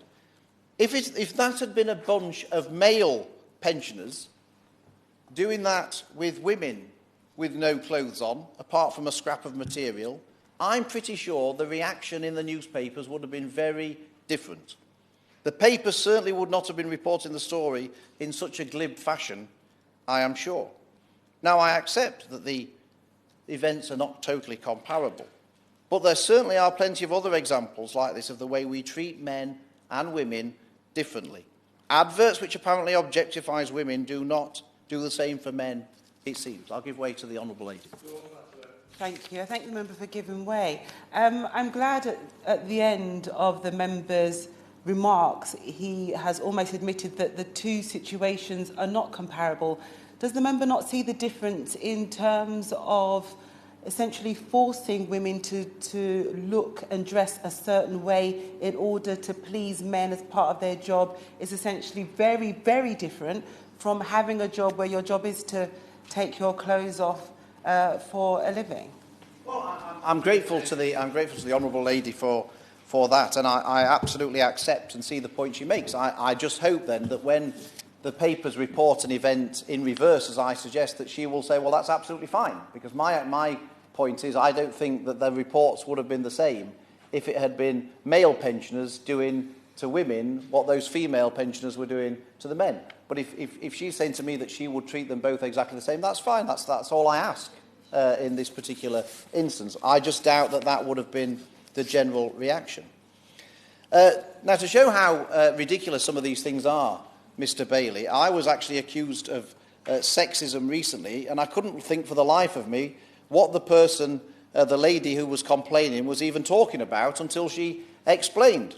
I'd sent her an email in response to her message to me following the mass misreporting that I had blocked the bill to deal with upskirting, when in fact, as the Speaker confirmed afterwards, I had done nothing of the sort.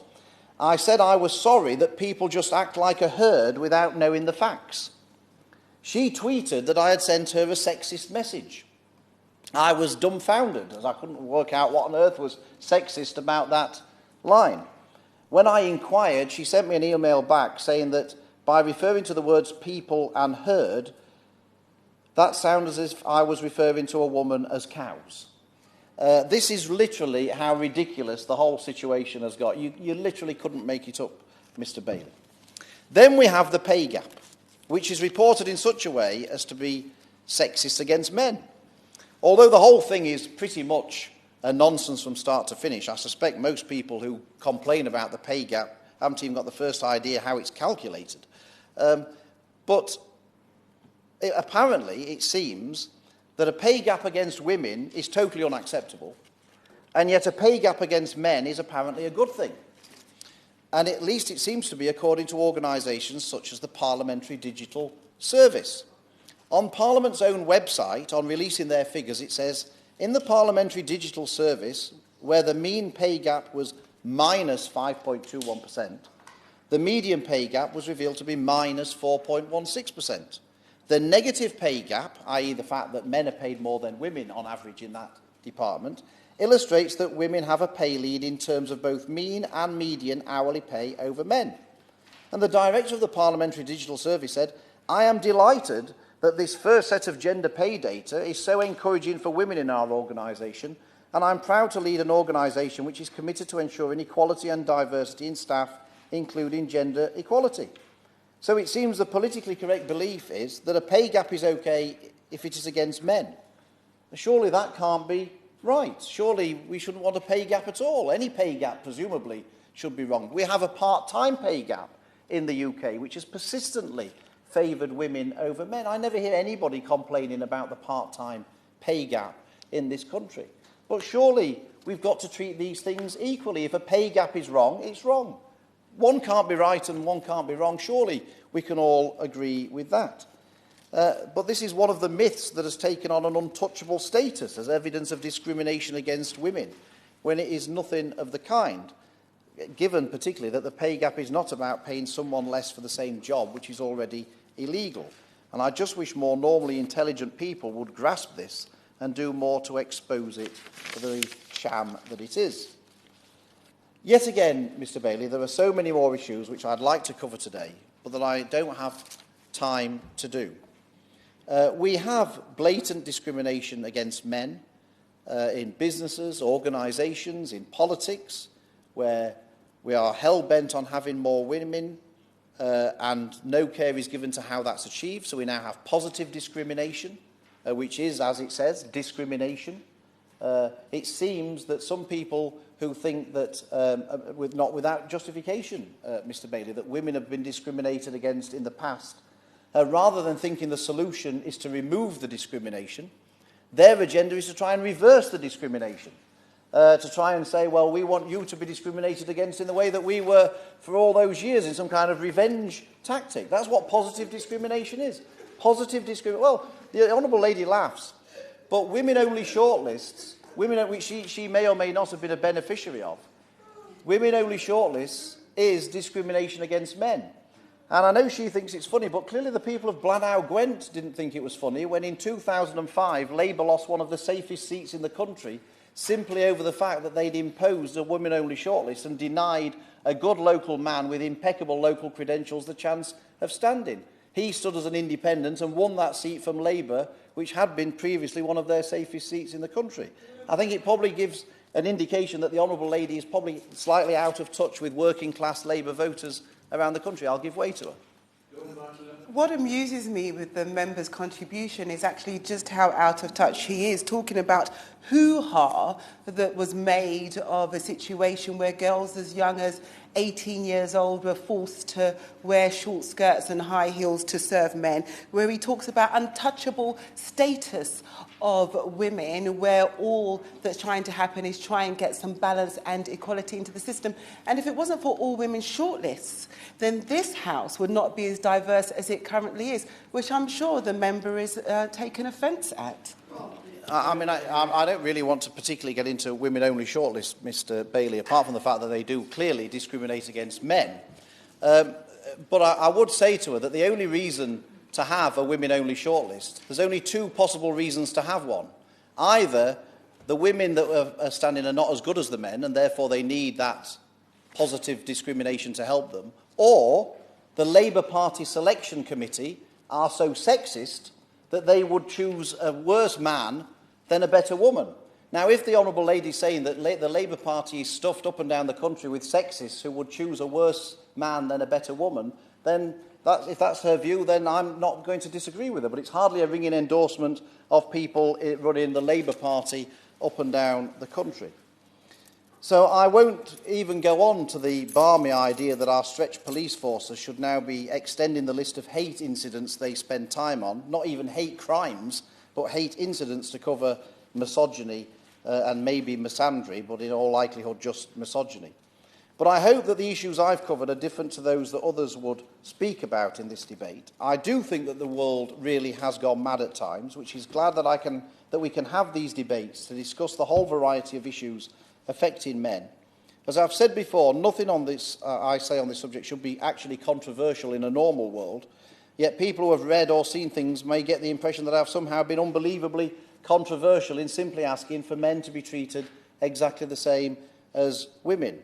That apparently is a sexist thing to ask, that men are treated the same as women, but I don't think it is. One clear message I would like to go out today, finally, is that men should not feel alone. Whatever their problem, there are people out there who can see your point of view and others who actually help. We politicians are not all blind to these problems that men face, and I hope that men feel reassured that they have a voice in Parliament on all of these issues, and they're not just those who want to speak up to fit certain politically correct agendas. There are also, Mr. Bailey, the vast majority of women out there who agree with this kind of common sense, rather than the politically correct dogma that many people in this House give them, claiming to represent their interests. And together, I hope, we can make this country a better place for men and women to live together equally, happily, and being treated the same and not being treated differently simply because of their gender. The question is that this House has considered International Men's Day.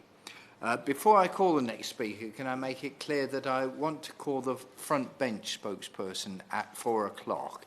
So you can do the arithmetic as well as I can. If all speakers on the back benches would take that into consideration, I would be grateful. Marianne Fellows. Thank you, Mr Bailey. I'm afraid my arithmetic is obviously not as good as yours. I have a fairly short speech, and I'd like to say it's a pleasure to serve under your chairmanship, and I'd like to say it was a pleasure to follow the honourable member for Shipley.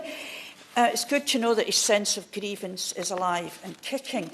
International Men's Day, according to the UK website, says this day, and I know it was earlier this month, but we're now debating it today, provides a fantastic opportunity for highlighting some serious issues affecting men and boys and their well-being, making a difference to men and boys' lives, celebrating men and boys in all their diversity, and having some serious fun.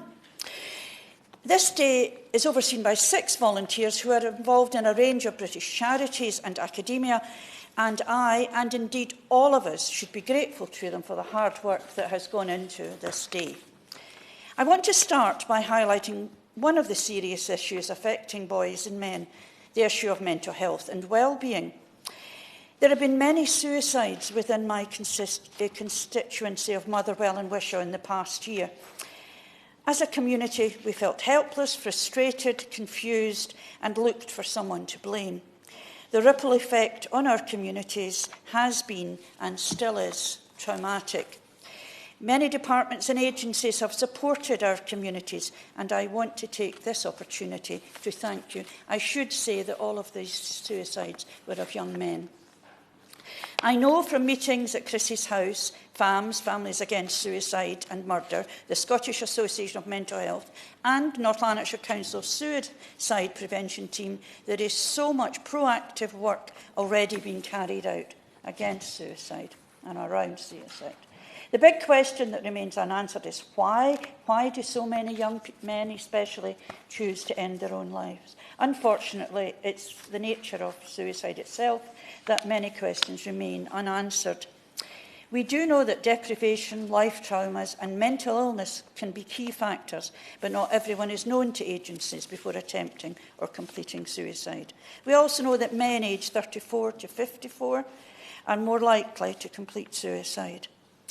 This may often be due to men being less likely to talk about their feelings and mental health. This age group is most likely to suffer relationship breakdowns that result in decreased income, paying child maintenance, turning to drugs or alcohol, which can lead to the stigma of unemployment or homelessness. Scottish Premier football team Motherwell Football Club wear the suicide prevention logos on their shirts. Players have made a video to encourage men to open up and talk about their feelings. Suicide prevention helplines are displayed throughout the stadium. As MPs, we need to speak openly about these issues and encourage our constituents to do the same. All my staff have had safe talk training in order to spot the indicators, to encourage difficult conversations and signpost for help. These interventions can save lives. In Scotland, 1 in 10 people at any time are having suicidal thoughts.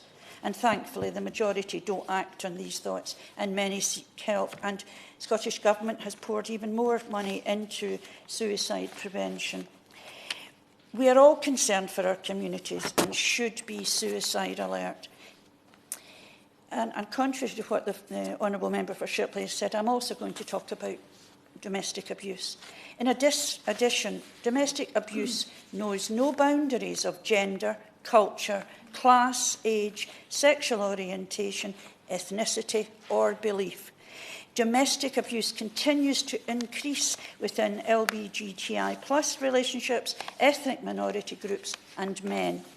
It remains under-recognised, under-acknowledged and underfunded, within these communities.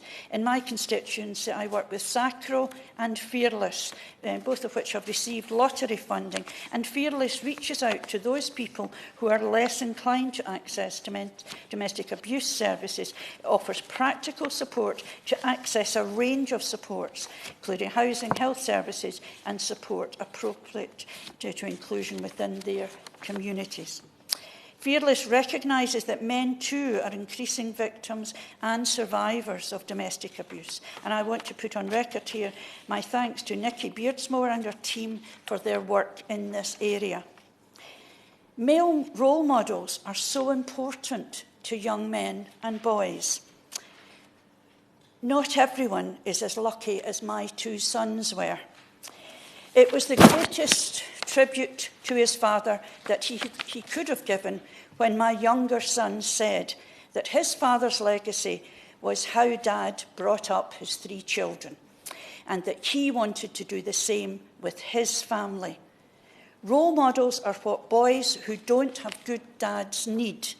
That's why it's so important that men in public life, even and especially for first-class sportsmen, to take cognizance of the fact that young men and boys adulate and mimic their behaviours. My own father was a typical Scot who didn't share his feelings and who harboured suicidal thoughts as a result of his war experiences. It affected his entire life thereafter, and he only once talked about his service. We need to break away from this stereotypical male buttoned-up approach to mental health and our emotions. Men need to be more like women. Last Saturday, I hosted an evening with some girlfriends. We met at 6 and we were still talking at 11:30 when male drivers arrived to pick up their partners. We discussed our health, children, our experiences of work. I, of course, don't have a proper job. I'm more of an object of curiosity to those friends who have known me a long time, and they find my status as an MP quite puzzling. My point is, we talked and shared experiences. I got a lot out of the evening, and I hope my friends did too. I know that this close circle will help sustain me through difficult times.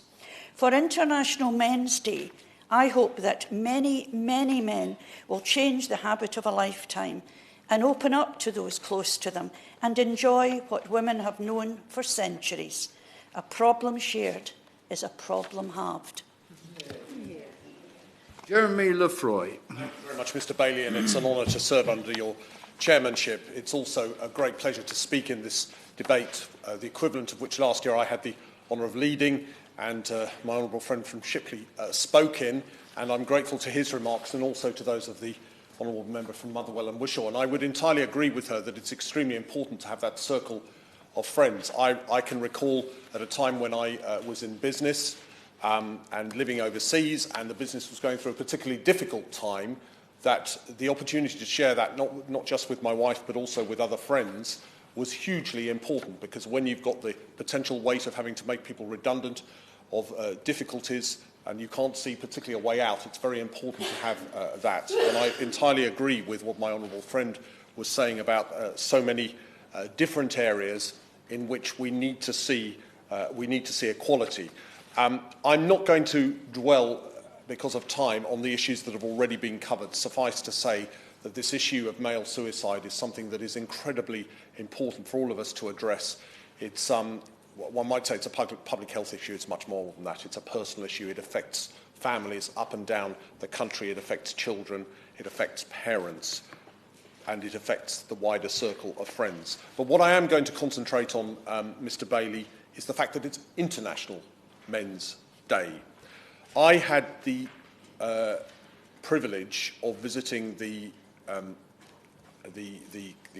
refugee camp at Calais in January of this year, and saw for myself some of those young people, almost exclusively, but not entirely exclusively, young men who had made their way up to Calais in the hope of reaching the United Kingdom.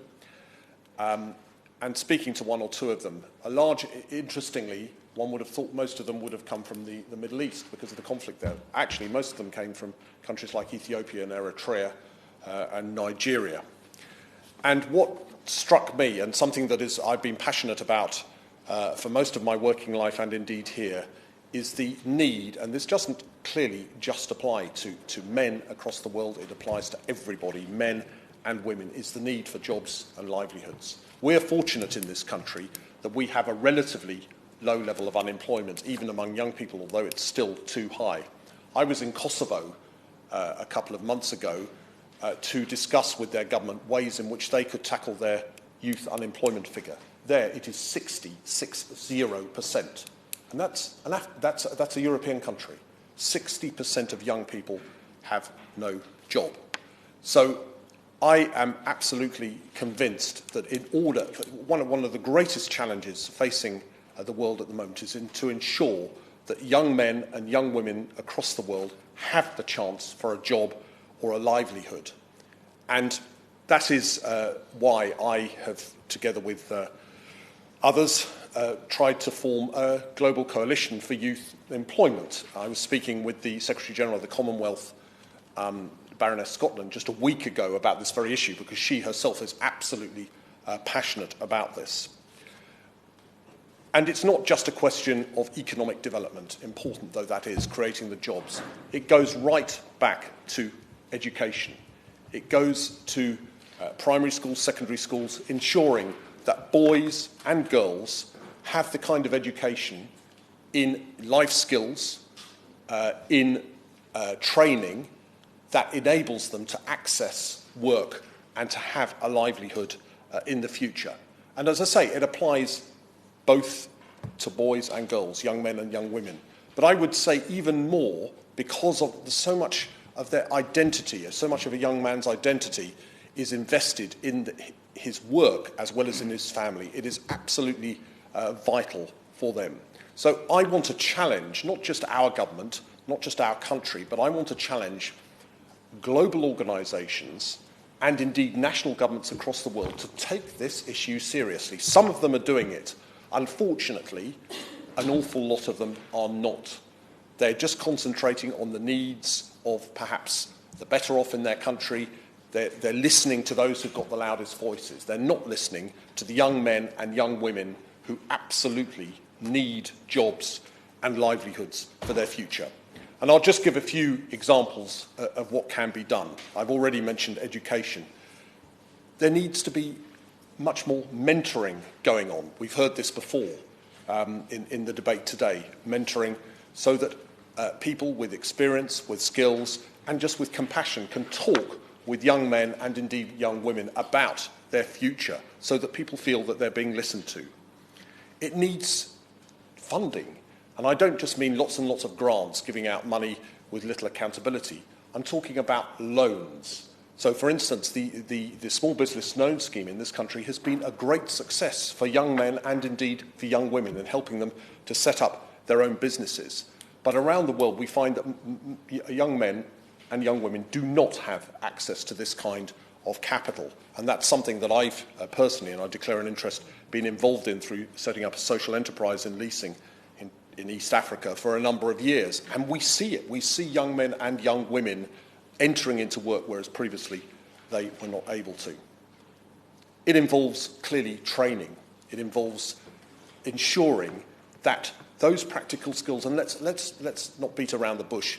Often in this country, it is young men who want to go into areas where they want to acquire these practical skills. Young women as well, but it's often more young men, particularly at the age of 16. And we find that sometimes these are not available to them because there is more an emphasis, if you like, on the academic route. And that's not just the case in this country, that's the case around the world.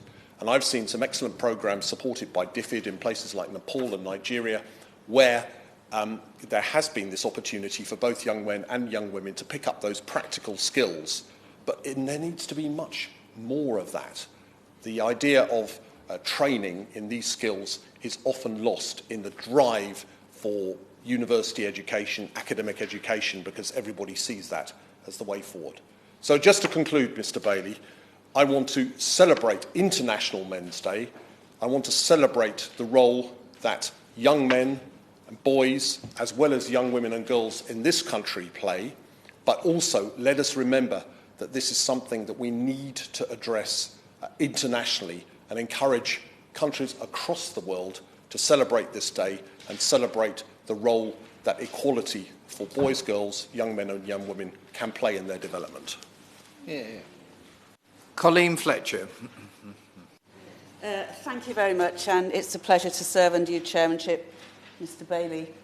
I commend the honourable gentleman, the member for Shipley, for securing the debate.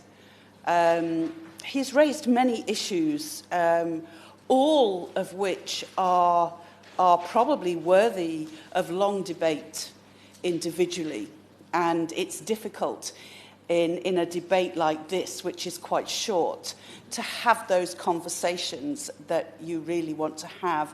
And I have to say that I have two sons. I'm a feminist. I have two sons, and they have brought issues to me while they've been growing up, and we've always talked about equality, and just a couple of those are, and we're going back some years now because my sons are in their early 40s, but so we are going back a generation here. But I remember one coming home from school and saying to me, it's not fair, the girls have a special room where they can go at lunchtime and boys don't have one. And this was a room that girls who maybe had their monthly period, weren't feeling too well, were allowed to go and have some quiet time in case they were feeling unwell or, you know, other issues had arisen. And I tried to explain this to them, and it's I mean, I have to say that now, you know, if people aren't feeling well, whether they're boys or girls, they should have a room where they can sit down quietly. So that is just sensible. But yes, it did happen. And I think that we have to be careful with language, and we have to make sure that those who have an audience, such as the people in the media, for example, think about what they're saying. And another issue picked up, this was just last year, I'm afraid, we were listening to the radio, and the radio presenter had commented something was going on in Coventry, and had commented on the wonderful six-packs that these men had got. And my son was appalled, and he said, what if that was a man on there talking about what big breasts someone had got, or, you know, and he was, and I think we do have to be careful with the language that we use, especially in the media, in newspapers, although we can't often control what happens there, and people will always read what they want to read. International Men's Day seeks to highlight some extremely important issues, none more so than men's mental health and tackling male suicide. And these are the issues I really want to focus on today, and this has given me an opportunity to do so, and I will always take that opportunity when I can talk about it. Last year, suicide rates among men in the UK were at their lowest for more than 30 years. While this is, of course, extremely encouraging, we must not overlook the underlying statistics that are at play here. These show that there were 5,821 suicides in the UK last year. Of those, 4,383 were male suicides, and the rate was 15.5 per 100,000 men. This means that over 3/4 of people who took their own lives in our country last year were men. One such death is one too many, and these statistics lay bare the scale of the crisis that we have in men's mental health. They also highlight how essential it is that we continue to target expertise and resources at understanding the causes of male suicide and trying to prevent it. So why is suicide such a highly gendered occurrence? We know that mental health issues can affect anyone and can be caused by a number of factors, including bereavement, unemployment, finance and debt issues, family and relationship problems, as is already said, social isolation, low self-esteem, drug and alcohol issues, and many other personal factors. It's not that men are necessarily more susceptible to these mental health triggers. It's more that societal expectations have shaped men's behaviour in relation to how they deal with, or more accurately fail to deal with, their emotions, feelings and well-being when confronted by them.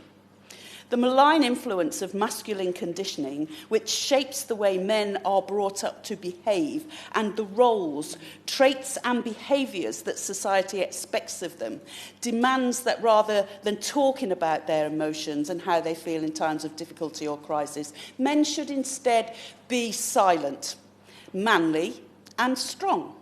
This social and emotional disconnectedness simply adds to men's vulnerability and contributes to a higher incidence of suicide across the male population.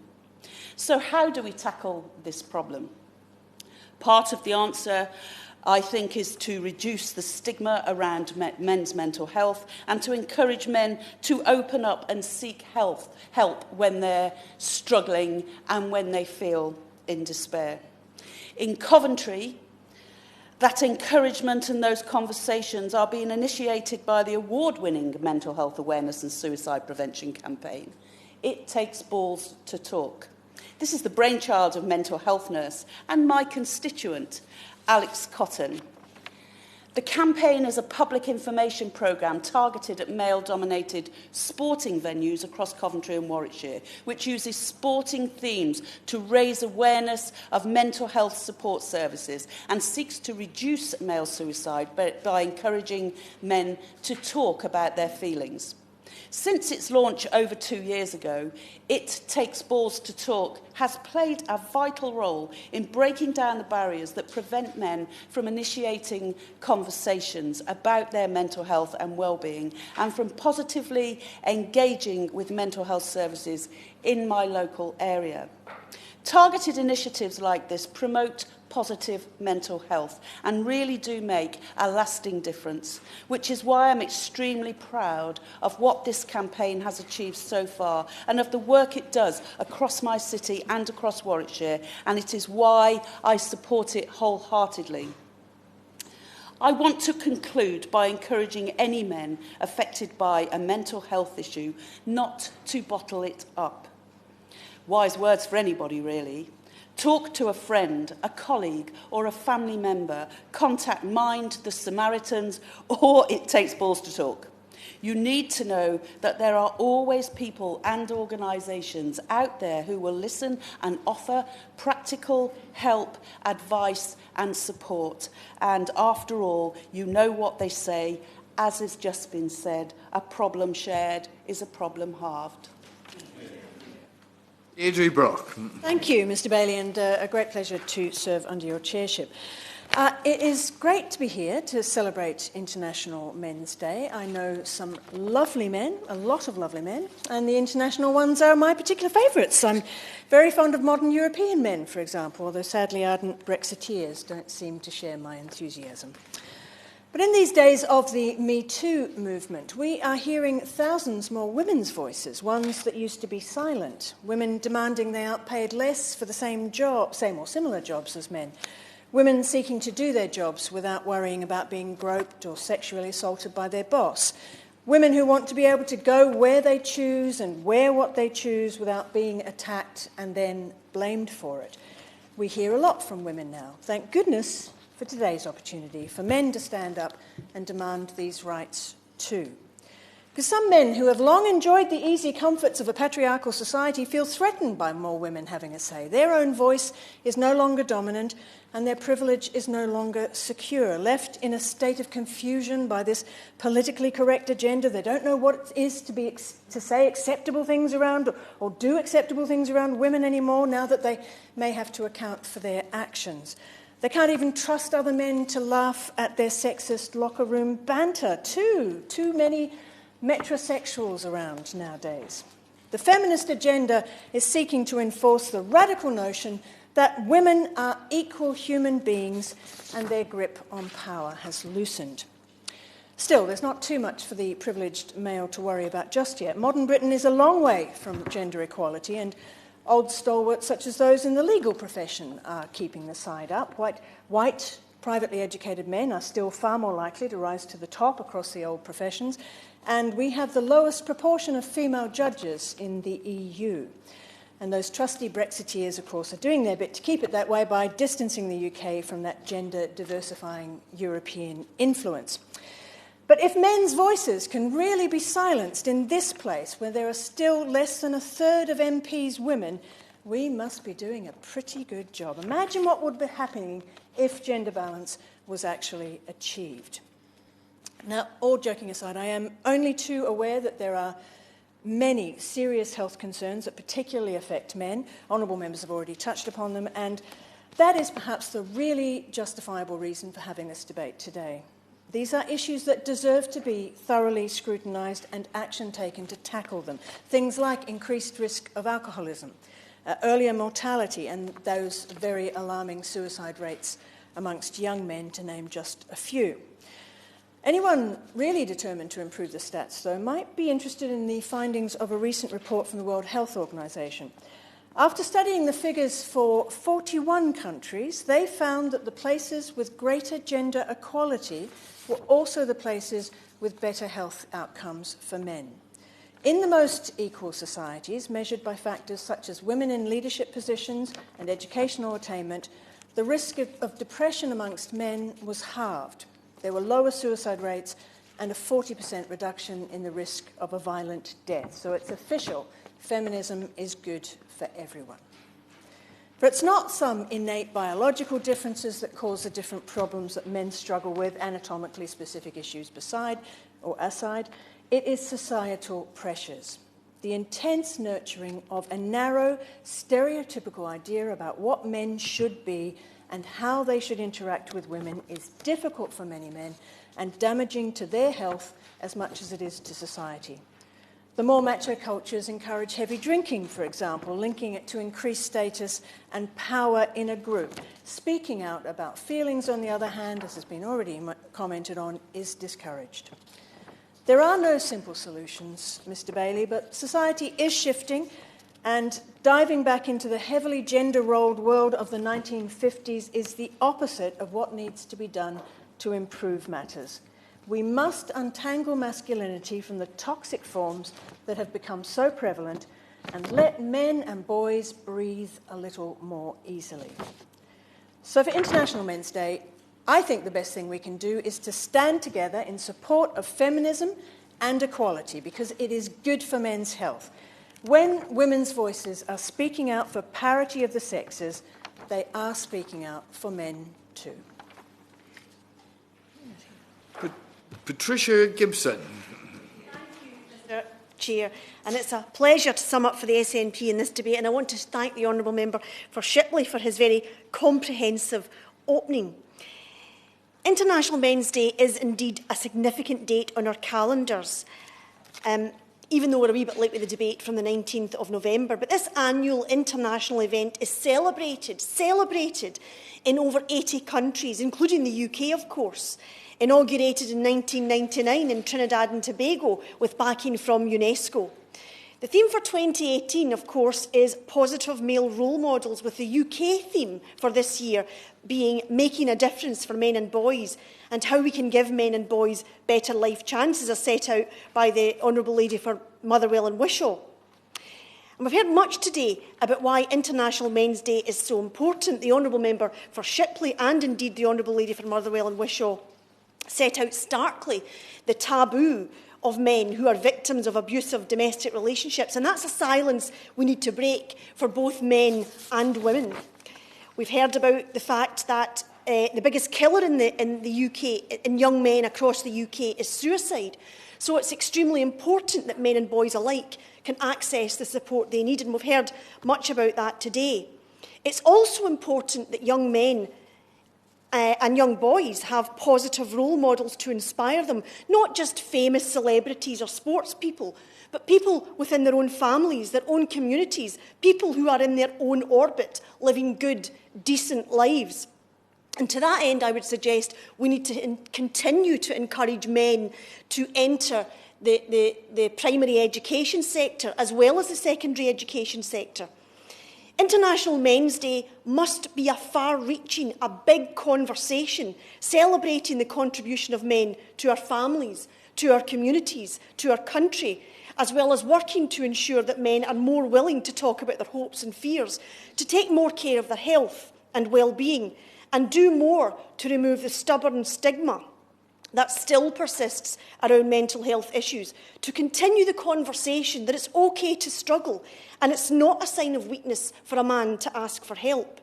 And it's also about ensuring that it is clear that equality progressing for women does not in any way seek to take anything away from men who are, after all, half of our population. As the Honourable Lady for Edinburgh North and Leith has shared with us today, more equal relationships between men and women would appear to have better health outcomes for men. Now, much has been said today about the suicide male epidemic, and I think it's not an overstatement to call it an epidemic. And the falling behind of young men and boys in education is also a challenge. We also understand the challenges faced by fathers as new parents, or fathers separated from their children, as outlined by the Honourable Member for Shipley, as well as a range of other challenges we've heard about today. And I don't think there's any doubt that men feel under pressure to fit roles and behaviour that society has traditionally defined as masculine, not showing feelings, to seem strong all the time. And this, as we know, can lead many men into despair and even damage their mental health, as the Honourable Lady for Coventry North pointed out. And that's a culture we need to change, because it doesn't help men, it doesn't help anybody. Men have a shorter life expectancy than women, on average 4 years shorter, and while this gap is decreasing, it is decreasing pretty slowly. Men also have a higher incidence of heart disease, stroke, diabetes and obesity. They are 14% more likely to develop cancer than women and are 37% more likely to die from the disease.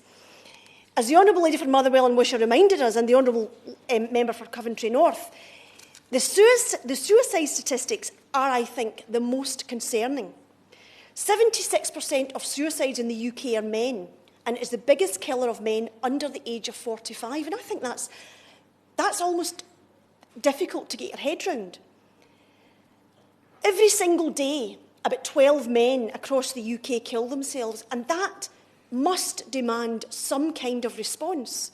In Scotland, men are 3 times as likely to kill themselves as women. The lowest in the UK, but still far too high. In order to tackle suicide, we need to make sure that mental health support is available and that it works for those who need it, as well as encouraging men who need this help to seek it and accept it. We can all agree on that. And this requires quite a tremendous culture change, which I think will take longer than we would like. We know that men are more reluctant to seek help and are far less likely than their female counterparts to go and speak to their GPs about pretty much anything, as the Honourable Lady for Motherwell and Wishaw has outlined for us, and the Honourable Member for Stafford. We know that boys, on average, do worse in post-educational attainment. That means we need to make sure that learning experiences for boys and young men take account of their needs and the ways that they learn, because there is some evidence to suggest that the way that there's evidence that boys and girls learn differently. As the Honourable Member for Stafford pointed out, young men and young women need to have the opportunities to find their way, to find their place in the world in order to reach their potential, whether they live in the UK or whether they live anywhere in the world. We know that the majority of children in care are boys. In 2017, 55% of the 14,897 children looked after in Scotland were boys. And this itself leads to poor outcomes with poor educational attainment. It means a greater likelihood of experience of the criminal justice system. They are more likely to die prematurely, and they're more likely to end up homeless. Mr. Chair, this is a stark and worrying picture, and we need to address it. These are complex and complicated matters, as the Honourable Lady for Coventry North pointed out, but over time, we need to be able to demonstrate to those whom we represent that we are mindful of these issues and we are actively seeking to address them, and we're seeking to address them together. These are not party political issues. They are issues about the society in which we live and how we can work to make it better, how we can make these statistics relating to men better for all our sakes. And I want to pay tribute, Mr Chair, to two men's sheds which have sprung up in my constituency. There's one in the three towns of Saltcoats, Ardrossan and Stevenston, and there's one in the Garnet Valley servicing Beath, Kilbirnie and Dalry. And these men's sheds, which I'm sure are springing up in constituencies across the UK, offer support, friendship and skill sharing, run by volunteers, welcoming all men aged 18 and above. And I've seen firsthand the camaraderie and the friendship that these men's sheds foster, and they do nothing but good for the men who choose to attend them. But what damages men? What damages all of us? What damages men damages all of us. It damages our society. Men are an integral part of all our lives, since we all have fathers, husbands, brothers, sons. Advancing the rights of women is not about doing men down. It's about ensuring that we can all reach our potential, regardless of our gender, men and women together. International Men's Day cannot be about setting genders against each other any more than International Women's Day should be about that, because that doesn't help anyone. It's a very important day, I think, to celebrate that all men contribute and have contributed to our countries, our societies, our communities and our families, as well as recognising the particular and sometimes unique challenges that men face. And I agree with the Honourable Member for Shipley that men should be treated equally to women. And I want to reassure him on that point. That is actually all that women want, as the Honourable Lady for Edinburgh and Leith, North and Leith pointed out. So that's why I'm pleased, Mr Chair, to have participated in this debate, and I look forward to hearing the Minister's thoughts on this. Butler. Thank you, Mr Bailey. It's a pleasure to serve under your chairship for today. I congratulate the Honourable Member for Shipley for securing this debate. I do, however, think he's done a bit of a disservice to the debate and the theme of the debate, and I think the Honourable Member for Edinburgh North and Leith and the Honourable Member for North Ayrshire kind of hit the nail on the head when they talked about maybe a fear of male privilege being taken away, and there shouldn't be a debate where you're pitching one gender against another, because equality is equality, and that's what we strive for.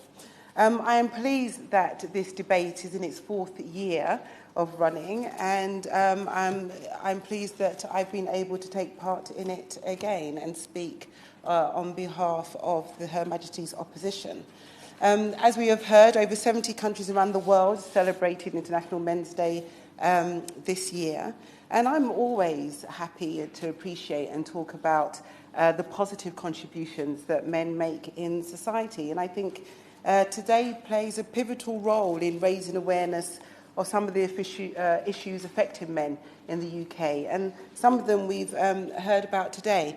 And when we talk about men, you know, we mean all men, the intersectionality of men, Mr Bailey, that includes trans men, disabled men, black men, poor men, and young men. And they all suffer from everything, as we've heard, from domestic abuse to rape to bullying to forced marriage, just to name but a few. Nobody's yet mentioned today about the rate of rough sleepers. In 2016 to 2017, 86% of rough sleepers were male, which is a shocking statistic, and one which we must ask ourselves, what can we do as society to stop that from escalating and to tackle the issue that is before us. One of the major issues also largely affecting men that's mentioned quite a number of times, and from the Honourable Member for Motherwell and Wishaw and my Honourable friend from Coventry North East, is about, sadly, suicide. 4,382 men in 2017 tragically took their own lives. That's an average of 12 per day. as I say, in society we must look at what drives men to take their own lives and what we can do as a society, what we can do in this place to reduce this high rate. And mental health plays a huge role, but also poverty and men not feeling adequate, and the role that social media plays. And also we've heard honourable members talk about health and cancer. And men have a high rate, obviously, of prostate cancer. And it's also a fact that men remain 3 times more likely to take their own lives than women. And I, again, say that is a case where we should look at, focus, and see as society what we can do to stop that happening. Mental health issues plays a huge role in suicide. It plays a huge role to homelessness. And this also disproportionately affects men, and I think the Honourable Member from Shipley touched on this, that it affects men from diverse communities. And according to Lambeth Collective's Black Health and Wellbeing Commission, black men are 17 times more likely to be diagnosed with serious mental health issues. Now, there are other issues pertaining to that around institutional racism when mental health is diagnosed and the over-medication of black men, but it doesn't negate the fact that a high proportion of black men do suffer from mental health issues. And again, we must look at ourselves as a society and say, what can we do as a society, as a collective in this place to maybe stop this from happening? And what I should also say is that when we talk about black men, you think mental health issues, having to always justify against the racial stereotyping of black men plays a fundamental role in the mental health of black men. In 2013, the Gay Men's Health Survey found that 3% of gay men and 5% of bisexual men attempted suicide that year, compared to just 0.4% of heterosexual men. Again, we need to understand these issues and understand the role that we play in terms of our language and our attitude in society, and the role that we play in allowing people to feel comfortable in their own skin. Time and time again, we hear the Prime Minister say that we will give mental health parity with physical health, but it seems to be just all talk and no action, and the money isn't put into mental health. And it's so disappointing that mental health funding has been cut, and the number of mental health nurses has fallen by at least 6,600. How are we going to give parity to mental health if we cut mental health nurses? We need mental health nurses in schools, in hospitals, in everywhere where we are going to encourage men and young boys to talk about their issues. Every member of this House must speak up and hold the Prime Minister account. We must insist that mental health is prioritised and improve mental health services to everyone, young, old, male, female, intersex, non-binary. We must just improve mental health services. And in doing so, we will prevent more people from taking their own lives. And one of the campaigns I supported this year, Mr. Bailey, was the campaign for Albert Trott to be recognised with a blue plaque. Albert Trott was a talented cricketer who played for Middlesex, Australia and England. He lived in Brent, my constituency, between 1897 and 1911. Albert Trott was famous for being the only man ever to hit a ball over the Lord's Pavilion. But sadly, after his retirement, that is a great feat. And sadly, after his retirement, he suffered from depression and mental illness. And aged just 41, in July 1914, he took his own life. Some of us have alleged that he may not have been recognised for his accomplishment because of the stigma surrounding suicide and mental health. But I'm clear that Albert Trott should be celebrated, he should be recognised, there should be a blue plaque in his name, and maybe even there should be a mention of mental health in order to raise awareness of mental health. Especially in professional sports, because currently there are no footballers in the Premier League, for example, who have publicly come out as gay. Now, this is a sad situation. Just imagine all the anxiety and the turmoil of footballers who are, in fact, gay. And I'm pleased that this House, most of us in this House, has agreed to make homophobic chanting at football matches a criminal offence. And I hope we will vote to make this law when it comes after second reading in January 2019. We must do more so that people are free to be their true, authentic selves at work, home, and in the street. And I just want to mention a few names of people who have been at the forefront and using their notoriety. People like Reggie Yates, who has done some amazing work in mental health and what prison does to the mind.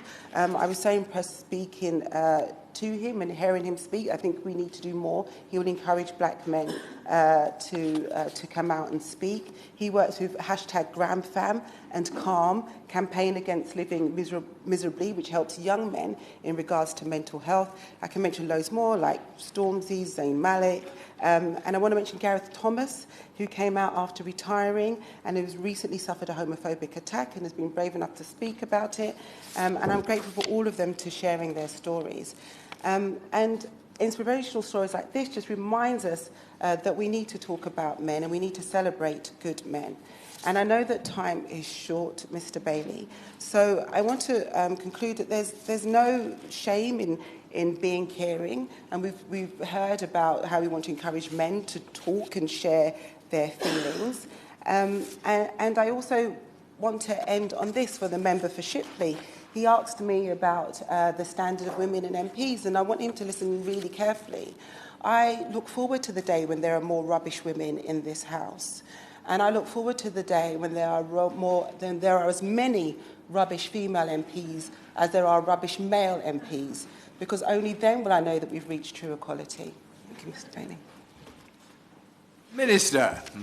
Well, Mr. Bailey, it is a pleasure to serve under your chairmanship, and I hope I can start on a slightly more positive note than perhaps the last speech ended, although I'm sure I understand how the Honourable Member meant it. May I thank the Honourable Member for Shipley for securing this debate and thank him for his continued commitment to shining a light on the pressing issues facing men and boys, but also actually on the issue of equality. Because I know, having observed him in the Justice Select Committee and in the Women and Equality Select Committee and in the Chamber, that it is a striving for equality that motivates him, and occasionally the way in which he spreads that message, with which I'm sure we all agree, may attract attention in ways that perhaps other members may not express themselves. Nonetheless, he does it in a way that shines a light on it. And he's also, if I may say so, an extremely efficient speaker, because I've counted at least 7 huge topics that he raised in his speech, and I hope he'll forgive me if I don't address each and every one, and I will, of course, write to him on issues that I don't cover. And may I thank honourable friends and members across the House for their contributions as well on this important debate.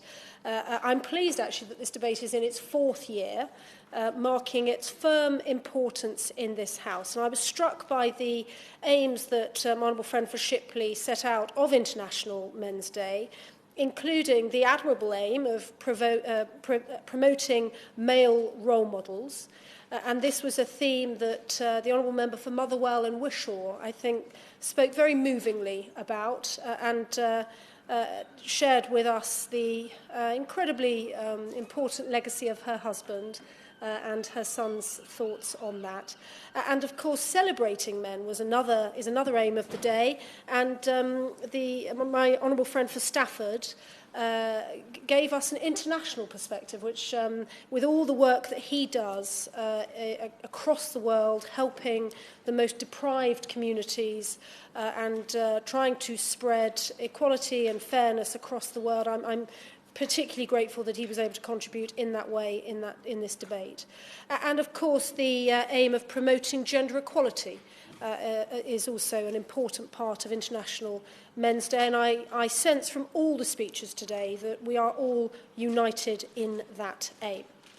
We know that rigid gender stereotypes can and do inhibit people's choices and aspirations. And when this happens, we know that capable young boys and men can be held back from reaching their potential and, more widely, from becoming the positive role models that they can be. And the Honourable Member for Edinburgh... North Ayrshire, forgive me, and Arran, forgive me. She mentioned the important role that male teachers can and should and indeed must play in education, particularly in primary school education. We know that the lack of male teachers in primary schools, I feel, and I'm sure everyone here does, that it's a sad fact of our primary school system. We're desperately trying to improve it because we know that of the hugely positive effect that male teachers can have on young boys and young men. And it's crucial, I think we all believe, that we work together to champion gender equality in business, in politics and in our communities, because creating a more equal society in which everyone can participate and thrive benefits us all.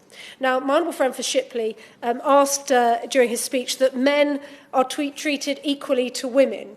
And I'm tempted to say with a wry smile on my face that I wonder whether men would like to constitute less than a third of board-level roles as women do at the moment, which is why we have the Hampton-Alexander Review, not because we're trying to push men out of boards, but because we're trying to ensure that women are recognised in the workplace and achieve the same potential that they have if they're on merit in the highest levels of business. But quite rightly, honourable members focused on, I think, probably the most pressing issue facing men and boys in the 21st century in our country, and that's the issue of mental health. Because this, we know that, as we've heard very sadly, rates of suicide amongst men is much higher than amongst women. And we know that suicide is the leading cause of death in men under the age of 50. And colleagues have already set out some thoughts as to why that may be, and I'm sure people agree that we need to do more to try and ensure that men feel comfortable and able to talk about their mental health needs. And that's not just a point for us in this place to discuss, but I think it's a societal change that needs to happen. And we want to, as a government, try to push this forward and achieve parity of esteem for mental health. And we are doing this in a number of ways, including investing more than ever before in mental health, with spending estimated to have increased to 11 or just under 12 billion pounds, and introducing the first waiting time standards for mental health to ensure more people get timely access to the treatment they need. The 5-year forward view for mental health will ensure an additional investment of £1 billion by 2020-21, and an extra 1 million people will have access to mental health services. And there's additional investment to improve mental health crisis resolution services in the community, to improve perinatal mental health, and to ensure that there are liaison mental health services in general hospitals to support people in a mental health crisis. Many excellent organisations have already been referred to, including CALM, Time to Change, and Men's Health, and Men's Sheds, and so on. And these are all organisations that are helping men and boys in our constituencies make contact with each other, reach out, and I hope deal with some of their problems. We know that, of course, when we talk about mental health, of course, colleagues have also raised the issue of domestic abuse. And may I make it very clear that everyone deserves to feel safe at home. The idea that someone lives in home, they live in a home where home for all of us should be a place of safety, it should be a place of kindness and a place of love. And we know that domestic abuse can happen regardless of gender, regardless of wealth, background, geographical location, and so on. And that's precisely why the government is bringing forward a draft domestic abuse bill this session to tackle the terrible scourge of domestic abuse. The honourable gentleman will be pleased to know that the bill is, of course, gender neutral, because I fully recognise, as does the government, that men can be victims of domestic abuse. I must, however, just place in context the reality that a disproportionate number of victims are women. According to Safe Lives estimates, in 2016 and 17, 95% of cases were female victims. I don't say that I don't say that to create controversy or anything. I just say it as a fact. And so that is why so many services are focused on helping female victims, because the most serious cases show us that the vast majority of victims are female. But I do not for a moment take away from the honourable gentleman's point that, of course, men and boys can be victims as well. Indeed, he mentioned the interesting statistics in relation to offenders, prison statistics. And indeed, he is extremely consistent and persistent in his campaign to this regard, and wrote to the Ministry of Justice about the statistics of offenders in prison. And his statistics are correct in that 1,626 female prisoners have been victims of domestic abuse, and 4,146 male prisoners have been victims of domestic abuse. I am obliged, however, though, to put that in context, because there are 3,287 female offenders in prison and 68,827 male offenders, which means that the percentage of domestic abuse victims in the prison population is who have suffered from domestic abuse is 49% for women and 6% for men. And in terms of female prisoners who are perpetrators of domestic abuse, 18% of female prisoners are identified as ever having been the perpetrator of domestic abuse or violence, and 34% of male prisoners have been so identified as well. And I mention that because a great deal of our work with the bill, with the package of non-legislative measures that we're bringing forward, will be to focus on the impact that domestic abuse has on not just on children, but also on people who end up in prison. And we want to try and see if there are things that we can do to help ensure that the cycle of violence is broken, so that the prison population is not peopled with victims and perpetrators of domestic abuse. The Honourable Lady for Brent Central raised the important issue of homelessness and rough sleeping. We know that men are more likely to end up sleeping rough, and this is for a variety of reasons, including high rates of interaction with the criminal justice system and higher rates of alcohol and drug abuse. We are determined to tackle all forms of homelessness, which includes making sure people in temporary accommodation are getting support to keep a roof over their heads. And so we're investing more than £1 billion by 2020 to support these efforts, and have been implementing the Homelessness Reduction Act since 2017. This requires councils to provide early support to people at risk of being left without anywhere to go. And our rough sleeping strategy is an ambitious package which will help people who sleep rough now, and helps to put in place the structures that will end rough sleeping once and for all, because we want to make sure we get to the root of the unique problems in every local authority and tackle the very complex range of reasons why people sleep rough. The Honourable Gentleman for Shipley mentioned access rights to children and family courts. The legislative framework which governs family law cases is gender neutral and focused on the welfare of children, not on the rights of parents. By law, the court must presume the involvement of a parent in the life of a child will further that child's welfare unless there is evidence to the contrary. There would need to be very good reasons for a court to decide that a parent should not spend time with their children, or that there should be no parental involvement at all. The court has a wide discretion to determine what is necessary to meet a child's welfare needs. This may reflect the court's consideration of social work analysis and recommendations from Children and Family Court and Advisory and Support Service, including the wishes and feelings of the child concerned, how capable each parent is of meeting that child's welfare needs, and any risk of harm or further harm the child is at risk of suffering. The evidence from research is that the family courts are in favour of contact and make significant efforts to try to facilitate an ongoing relationship between a child and its non-resident parent. I'm conscious of time, Mr Bailey, so I'm going to, if I may, fly through the gender pay gap. The Honourable Gentleman, the gender pay gap is 17.9%. The reason we published these figures wasn't to somehow discriminate against men, it was to close the gap. He raised in particular the issue of there being a gender pay gap for men who work part-time. The reason for that, we say it reflects the fact that women are more likely to work part-time, including those in well-paid jobs, whereas men are less likely to work part-time, and when they do tend to do so, they do so in lower-paid roles. It's a fascinating area of research, this, and there will be much, much more to discuss in the coming years on it. In terms of hate incidents and the police, there is no requirement on police forces to record hate incidents as perhaps has been reported.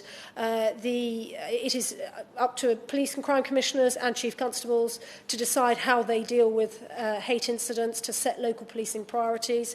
There is a pilot scheme in Nottinghamshire at the moment where the chief constable has decided that hate incidents of misogyny will be recorded.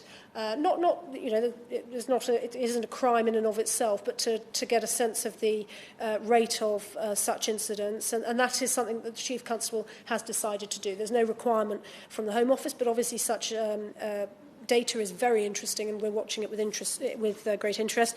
And he mentioned the very, very complex issues of female genital mutilation and male circumcision. I very much understand why he's raised it. Female genital mutilation is illegal, and it does the range of ways in which a little girl can be mutilated are frankly horrific. But I take the point he has raised about male circumcision, and if I may, I'm going to consider it and write to him on that, because I wouldn't wish to address such an important matter on the fly. And I'm going to finish, Mr Bailey, by saying that my honourable friend for Shipley concluded his speech by wishing that we could all live together equally in happiness, and I think we can all agree with that. Something like 40, 50 seconds to wind up. I'll call Mr Philip David. Chair, in our session today, can I thank everybody who's attended and spoken in the debate? I'm sure everybody will agree. We've had some fantastic contributions from all members across all parts of the House. I'm glad people were able to give a plug to some of the initiatives in their constituencies, like It Takes Balls to Talk in the Honourable Lady for Coventry North East constituency, and the men's sheds in the Honourable Lady for Ayrshire and North Arran. But I would like to thank everybody for their contributions. I think everybody has raised a different element, a different issue, all of which are very serious. And I think that the Honourable Lady for Coventry North East said that there wasn't much time to talk about these things, and I hope we'll have longer in the past. And we might have lots of men discussing issues.